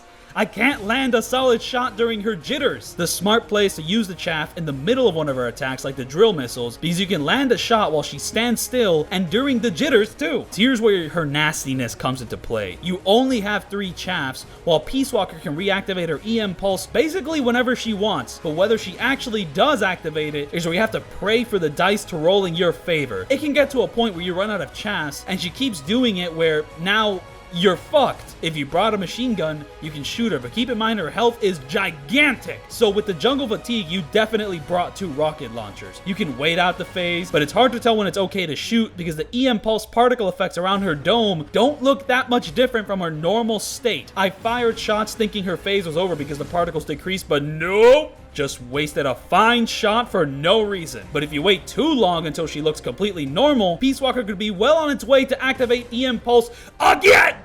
If you're lucky, the boss might only do it once, or it could do it 8 times! After this point, Peace Walker will evolve past its butterfly stage and become a horsey to run you over. She barrels through the map twice before jumping to do something else like squashing you. Oh, great heavens! You can't stay in cover forever. She also has attacks for that. It is possible to counter her stomp, but the contextual action is finicky as shit. I failed a couple attempts because I tried to do my heat move, but listen here. This isn't Yasuko. This isn't Yakuza. This is Peace Walker. The phase where the boss wastes arguably the most amount of time is when she goes behind these buildings to fire rocket launchers at you. They're not hard to avoid, but she also never turns around to expose her weak points, so you're just waiting for her to stop sulking around to get back into things. Definitely call for supplies during this time. Drop her health down to around 2 bars, and Peace Walker goes batshit, pissing fire and throwing up S-mines across the entire map. I just stay in cover and pray the S-mines don't fuck me. You need to understand this boss fight's moveset more than anything else in the game. You need a strategy for anything she pulls out, because if it is not fully guaranteed when some attacks will come out. Like for example, throughout this attempt, I never had to deal with her in close encounter assaults until now. You want to avoid being close to Peace Walker because a subtle shift in her stance can ruin everything. But this laser attack is a godsend. It is so easy to avoid. This is your layup for no damage. Run away from the laser until it can't reach you, then blast her. Boom! Baiting out the laser as many times as possible is a splendid strategy. But you have to be careful not to bring out her flamethrower because the reach of her flames is deceptive. Also, the few times I got caught by the laser, I'm pretty sure it can destroy your shield, so be wary about that. But after finally defeating Peace Walker, the boss with the most amount of health, alongside the most dangerous attacks in the game, you are hereby rewarded with nothing! Enter her brain to find that she held nothing of worth inside that dome of hers. Oh, Mr. Edge of My Seat, don't be like that. This is an important story moment. Big Boss is confronting his past and coming to terms with the death of his mentor. I shot her head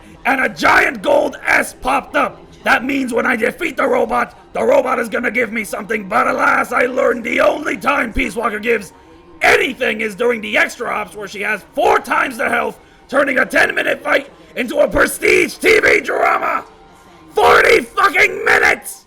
You sure? If you want anything, I guess you gotta do it yourself, like earning the S rank for this mission. 10 minutes and 39 seconds gets you what you want. Well done. The next main op is impossible to S rank. That is because it's impossible to get any rank here, because this is a scripted story set piece where you kick the boss while she's down until the game rolls credits on you, where this Sesame Street song starts playing. Originally, Hideo Kojima wanted to use John Lemon's Imagine here, but it didn't work out, so we can only imagine how that would have ended Chapter 4 of Peace Walker. Very few missions here, but packed with the hardest challenges in the game, testing your resilience to our cause, serving as the peak of the challenge wavelength building up throughout the entire game. I can't say I enjoyed it as much as Chapter 3 though, because the challenge got obnoxious. It gets to the point where ghosting is clearly not accounted for, or the game's stiff controls gets in the way of one of the most insane action set pieces in the entire franchise. I have a love-hate relationship with Main Op 24 because it basically sucks. It sucks so bad, but the amount of preparation, planning, and execution I put into no damaging the operation made me grow close with it. No other mission in the game has taken so much from me. I ought to be glad it wasn't a rail shooter. Then I'd really be screwed for the no damage. Despite it all, this makes sense. It is the peak of difficulty built up throughout the entire campaign, serving as the culmination of its narrative. I bring this up because this is not going to continue into Chapter 5. Instead, Zadornov is going to shuffle his Spotify playlist for the next 6 missions.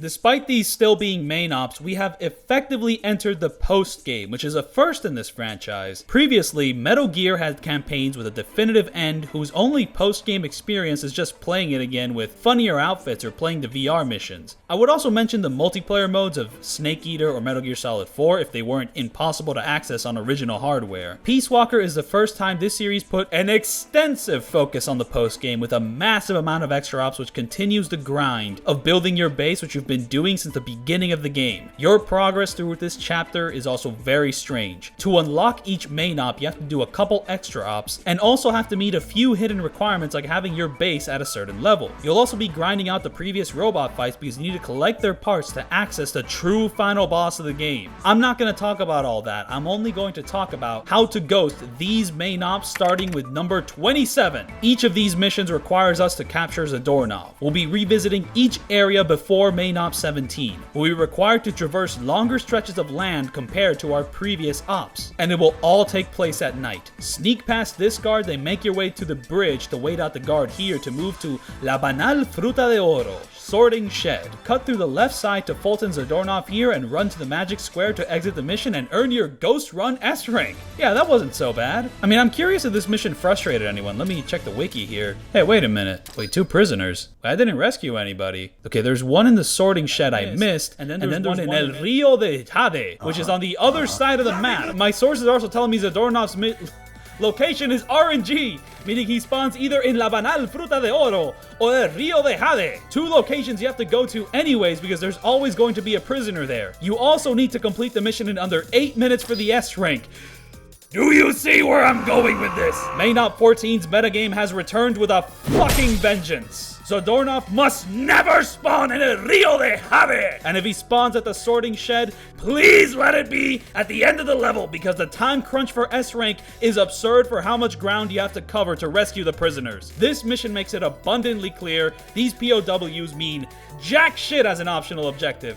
But I started this run with a clear objective, and I'm not gonna quit until I reach the end. There's 2 factors that make a Jade spawn for Zadornov the biggest time waster of the run. Capturing the traitor at the Sorting Shed places the exit right next to you. Capturing him at the Jade place places the exit outside the boathouse. You need to quietly sneak down to reach the exit that's visibly guarded by 2 soldiers requiring leagues more finesse and patience than the Sorting Shed. You'll be deliberately fucking yourself allowing Zadornov to exist here because the first prisoner you'll have to rescue is at the Sorting Shed. Going up to the Sorting Shed and down to El Rio will have you traversing the northern swamps twice, the only area which requires slowly waiting for the enemy to move for the ghost run. Going to El Rio first, then the Sorting Shed has us traversing the northern swamps once, and puts us on the path of one of my favorite sneaking missions in the game. That's what sucks so bad about it. If the RNG is in your favor, this revisit of Chapter 1's areas gives me what I always wanted, an objective that forces me to actually ghost the enemies enemies in El Rio de Jade without having to hold them up. If you want the player to deal with RNG shenanigans, lay off the fucking time limit. You have to sneak through 8 areas if we include backtracking. How is 8 minutes too much for ghosting? Well, clearly Peace Walker doesn't care about ghosting. Just Fulton them, dude. Hey, what are you doing? Staying true to my word. If Zadornov spawns at the end of the sorting shed, here is how you capture him while rescuing every prisoner plus ghosting the level and earning that S rank. Equip the Hush Puppy and run through the left. Run straight ahead to the southern swamp where you take cover behind this tree to wait for this guard to turn around to run to El Rio de Jade. Run all around the map until you're at the stairs of the watchtower to wait for the right time to run to the boathouse where our first POW awaits us upstairs. I really love having to actually climb into the second floor now because we actually have to plan out an escape for the ghost run. Peace Walker kind of lacks the feeling of infiltrating a real place, which requires a way in and out, but missions like these get back to that somewhat. Using backtracking as a means of providing a second challenge within the same area. We need to slowly go downstairs so our footsteps don't alert the boat guard. Pass him, then wait by this box to jump on the chance to cut through the middle of the map back to the safety of these wooden logs while still being wary of the boat guard's sightlines. He might notice you. Keep track of this guard as you exit El Rio to hunt down Zadornov. Wait for this guard to turn here to escape near the edge of the water here, taking us back to the bridge. We will have to wait for Sam Porter Bridges to turn around, and in my previous run, I shadowed him, but with the knowledge of the strict time limit for S rank, I have to use the footstep tech. We tackle the northern swamps the same way we have before, except now it's even harder to spot the pixels masquerading as an enemy. The one difference is we won't be slipping past this guard immediately. We're going to be shadowing him until the very end. Entering the sorting shed, wheel. Cut into the left side to rescue the prisoner here, then use the terrain to sneak past this guard to run all the way to Zadornov, slap a balloon on him, and then enter the square without being scared to complete the mission in 5 minutes and 36 seconds, finally earning you the S rank for Main Op 27. But we're not done yet. Here comes Main Op 28. What dastardly tortures await us here? Run here, capture him, leave! Chapter 5's difficulty curve is like a piss in the wind. There's 3 sets of challenges. Number 1, like the first Zadornov search, you're put under an absurd time crunch seemingly not designed for the level it's placed in if you want to ghost the guard and rescue all the prisoners. Number 2, the mission barely registers on the subatomic scale. Or 3, somewhere in the middle like Main Op 29. It's somewhat challenging to ghost, but much more no nonsense about it. The RNG and time limits are not as aggravating as before, but it must be noted that if Zadornov doesn't spawn in the final area, I will never find him. We're going to be sneaking through the entirety of Chapter 2 at night. Crouch run around the right side until you reach this point where you stand to run to the left until the end. Roll, crouch, stick to the right until you reach La Catarata de la Muerte, La Catarata de la Muerte, to reach our first POW. Moving on to the bottom of the cliff, we will be encountering the snipers again, and their locations have changed, requiring a different path to success. We're going to cut through the middle right, sticking close to any cover nearby to avoid this guy right here. We'll take the stairs here to move to the top of the cliff where things are about to slow down a lot. Crouch and stick to the right until this point where we continue the same way but at a snail's pace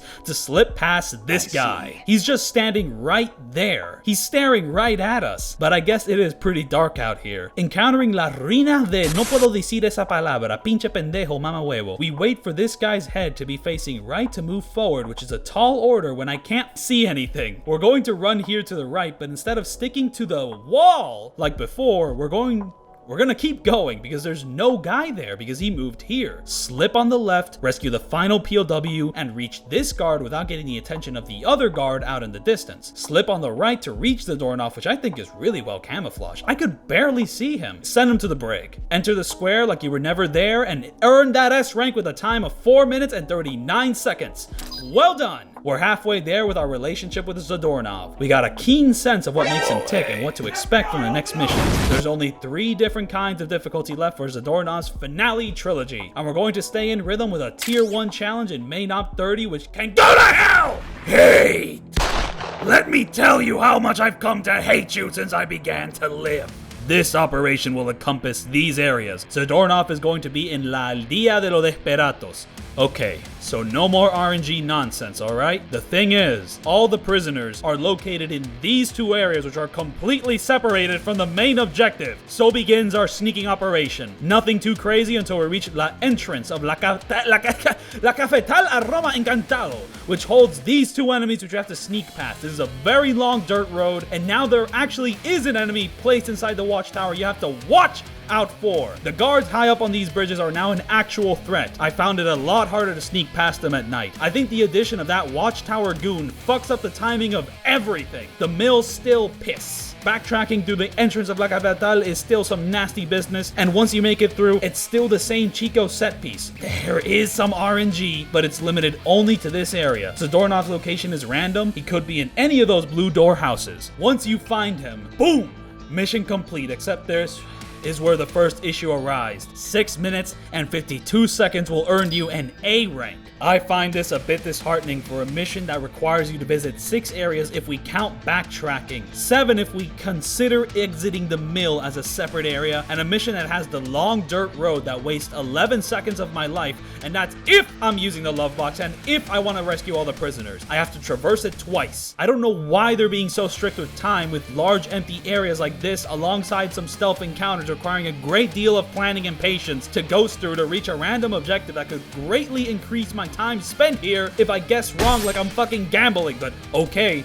Sure, this run is not optimized for maximum efficiency. There's plenty to clean up and I shouldn't have to shave off too much time. Exfiltrating out of La Cafetal in its entirety can be done faster. I spent too much time waiting to jump over this railing. This time I'll crouch run over immediately to save time. There was no reason to wait out this guard on the bridge for so long. Just distract them and wait for the watchtower dude to look away to go forward. Slipping past these two shouldn't take so long. It'll still require some waiting, but I gotta cut in sooner, so I will. Final area, I need to rush into that blue house. I gotta slip past this guard. Oop, okay, ghost run over. But let's lock in that speed run. Let's see my improvement. Coming in at 4 minutes and 50 seconds, we finally earn our A fucking A rank. That was a 2-minute difference. How the fuck is it ranked the same? A. There are 26 and 750,000 words that fill this document at this time, and it is still not enough to express 1 billionth of the hate I feel for this mission at this micro instant for you. Hate. Hate. I hate what you did to me. Something had to be sacrificed for the S rank, and for all the missions to do it. Fucking Zadornov! Really? None of the boss fights. Not the mission that's been haunting me for the past 4 years. Oh no! This imbecilic brat is the one to force me to change my jungle fatigues. It's true. After 29 successful operations, I have finally met my match. I had wished to improve upon my old no damage by not using an overpowered outfit to break the game, but there's nothing I can do about it. That previous run is the most optimized it could ever be, and it wasn't close to enough. I have no other choice. I have to take my clothes off. After S-ranking a date with a chick pretending to be a minor, you earned a Speedo. You run much faster at the expense of everything else, and it's the only way to S-rank this mission while ghosting the level and rescuing every prisoner. Balls out for the sub 4 run. Roll over the log and everything else to proceed. Entering the sniper's area makes you automatically crouching. We do not want that. We want to stand up as quickly as possible without the game ignoring your input and without taking too long and without rolling to run through this area without getting caught. Run to this tree and equip the love box. Once this guard turns around, blast through at sonic speeds following this exact path or else they will kill you. You will run out of sight before finishing your climb here on the dirt road because it's so fucking long, so unequip it. Run straight here, and because the bridge guard's AI is proximity based, he'll quickly turn around when you're near. A full sprint is necessary for this hallway because taking it slow will get you caught by the second bridge guard while you're rescuing the first prisoner. The last two are in the mill. This shit is still unpatrolled to great heavens, which is a godsend in the context of the mission. Rescue the second POW and rush back to the stairs to climb up to our first challenge. We need to drop the love box to climb over before this asshole sees us. Go downstairs to rescue the final prisoner, then go up, crouch, go to the railing, activate hanging mode, drop down and run to the exit. Full sprint to this wall, then knock to distract the bridge guard, then slowly move around to see where this watchtower guard is facing. I swear his AI is also proximity based, or maybe I'm just lucky with the timing of everything. Run, then crouch here to slip past this guard to make a break towards the fence. I don't think I have a full read on this moment. I believe I got lucky not being spotted by the enemy, so be careful, but not too careful because this needs to be a sub 4-minute run! And the final area does nothing to help with that. Let's cut to credits here. I earned an S rank at 3 minutes and 51 seconds, and that was acting with the knowledge of knowing exactly which house the doorknob will be in. Jump over this wall as fast as possible to perform the tightest slip in the game. I don't even think this slip is possible if you're not naked. Snake, run to the house, beat his ass, get your S rank, fuck you! Move on to main op 31. This mission is going to change up the doorknob's rhythm. His final missions will not be a 1-2-3 beat because this mission is a tier 3 challenge. It's fair, but don't take it lightly because we're going to be revisiting arguably the toughest section from chapter 1. Climb up, equip the love box to run around this guard before he turns to cut through the middle to start running again to rescue this POW and double back to this area before anyone notices. Wait for this dude to turn to use the footstep tech. There's no space to do it, but do it anyways. Roll down, run up, slip past this dude, and move on to revisit the invisible Duran tech. Yeah, we're doing it again. Speed up your love and drop it off quickly to run to victory. The final area is going to introduce the biggest mix-up compared to the finale of chapter 1. Instead of climbing up the ladder for no reason, I'm going to make my way to this crate to wait out this guard to drop down to this ledge to climb up here to completely avoid having to deal with anything upstairs. I already did it before, so this time I'm going to make things easier for once. There is an enemy outside the exit which wasn't there before, so you'll have to plan around him to complete the operation. Entering the crater base, same deal as last time. If you choose the wrong truck, you're gonna lose your S rank. Choose the Russian one. Beat his ass, earn your S rank at 4 minutes and 4 seconds. What's next? Go to the exit of the mine base. He's here. Get him. Leave. S rank. Yep, that's a tier 2 challenge, alright. He could spawn somewhere else, but he won't be far, and sadly this objective doesn't do this level any favors. Ghosting this level in chapter 3 brought out so much in it, but chapter 5 does nothing to showcase its qualities. The place even looks worse at night. This is why a difficulty curve matters, because it's not very satisfying for your final level to just be that. There was no build-up, no consistency. But some of these missions did give me a further appreciation for the level design. We got one final main op to wrap up, but this time we're not ghosting the game. The game is ghosting us. The final mission never shows up. You have to build Zeke up to a respectable level and then enter the firing range for no reason. There's zero clues for this. Pretty sure I looked this up or was warned about it in the past, but once all the conditions are met, what do you get? Hey guys, it's me, Pacifica Ocean. I got a little song for the killer the boss. Remember Sons of Liberty? Remember Snake Eater? Remember the... I'm not a fan of this true ending. The story on paper is dope, Paz being a triple agent's great, Cypher's inclusion makes sense, and it leads into one of the best speeches in the series. I just can't stand the constant references to past titles. Some of these don't really add up in this context. Why is she regurgitating Big Boss's speech from the end of 4? He only said that after everything has been said and done, and with a near lifetime of reflection and with all the facts cleared up. Paz should be nowhere near the same conclusion. They're still in the middle of that moment, and Huey sucks. He doesn't have anything to do with the ending, he just sucks. His existence is a contrivance, yeah, so Solid Snake and Otacon became unlikely allies not due to chance, but because their fathers who look and sound exactly the same also did the same shit. Come on, man. Huey gets to stand out from his son by being a despicable coward later on, that's cool I guess. But how does that help us no damage Zeke? Well, we won't be needing much help because this is one of the easiest fights in the game, though despite that, I still spent a ridiculous amount of time grinding out the rank 4 law for this fight. I already had the Carl G at rank 4 and I didn't want to fight it with an underpowered version of my favorite rocket launcher, but man, it took so long to develop. I redid the mine base mission so many times since it was so short, but then I started spamming the prison breakout, and after who knows how long it took me, I finally unlocked the rank 4 law. But wait a minute, why didn't I do this for Peace Walker, the actual hardest boss in the game? Oh well. This is the only customizable boss fight in the game, and 4 years back I gave Paz a machine with a pink and blue color scheme, but today she's gonna be Buzz Lightyear to infinity and beyond. Run in one horizontal direction to avoid her machine gun fire. Keep your distance to not get stomped by her twitchy movements or by her linebacker tackle. I just go left or right and pray, but you could very well get caught by it anyways depending on your positioning. Somewhat early on, she's gonna jump like Mario onto another platform to begin her transformation into a sitting duck. She'll shoot you with a railgun. Don't get caught by that, but now you can go to the orange node opposite from Zeke's position to blast her apart. Get into cover and target her to activate your rockets. Tagging is an ability you could have used throughout the entire game. I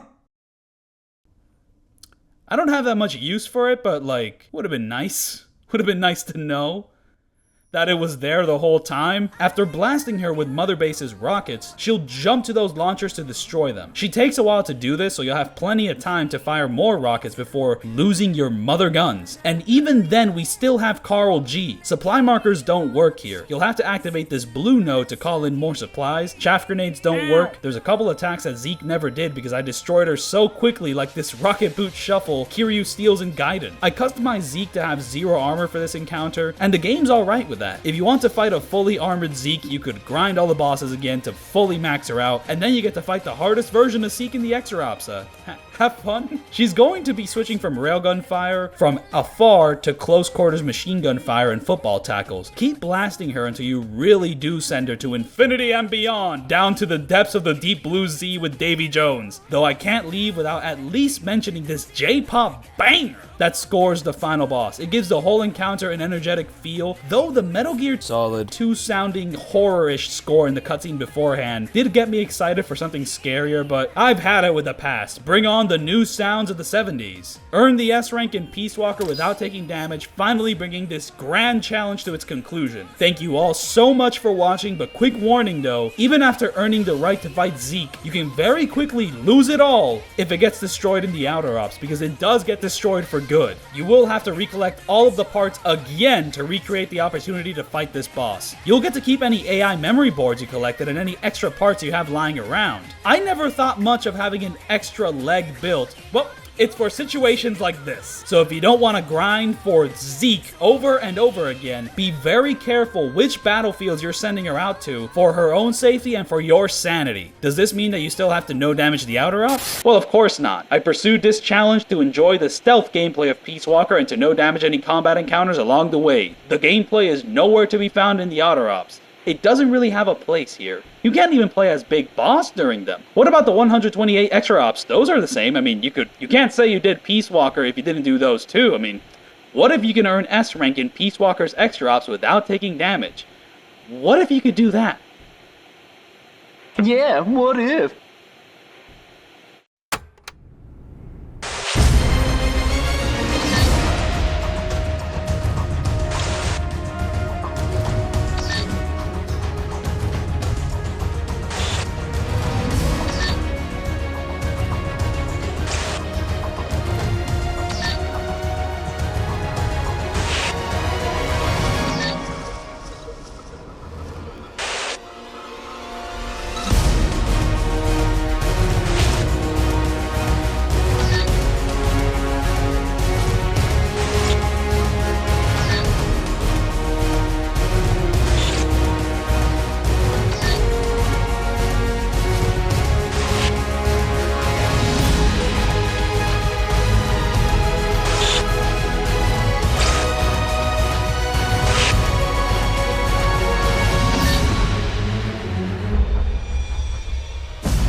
Trust me,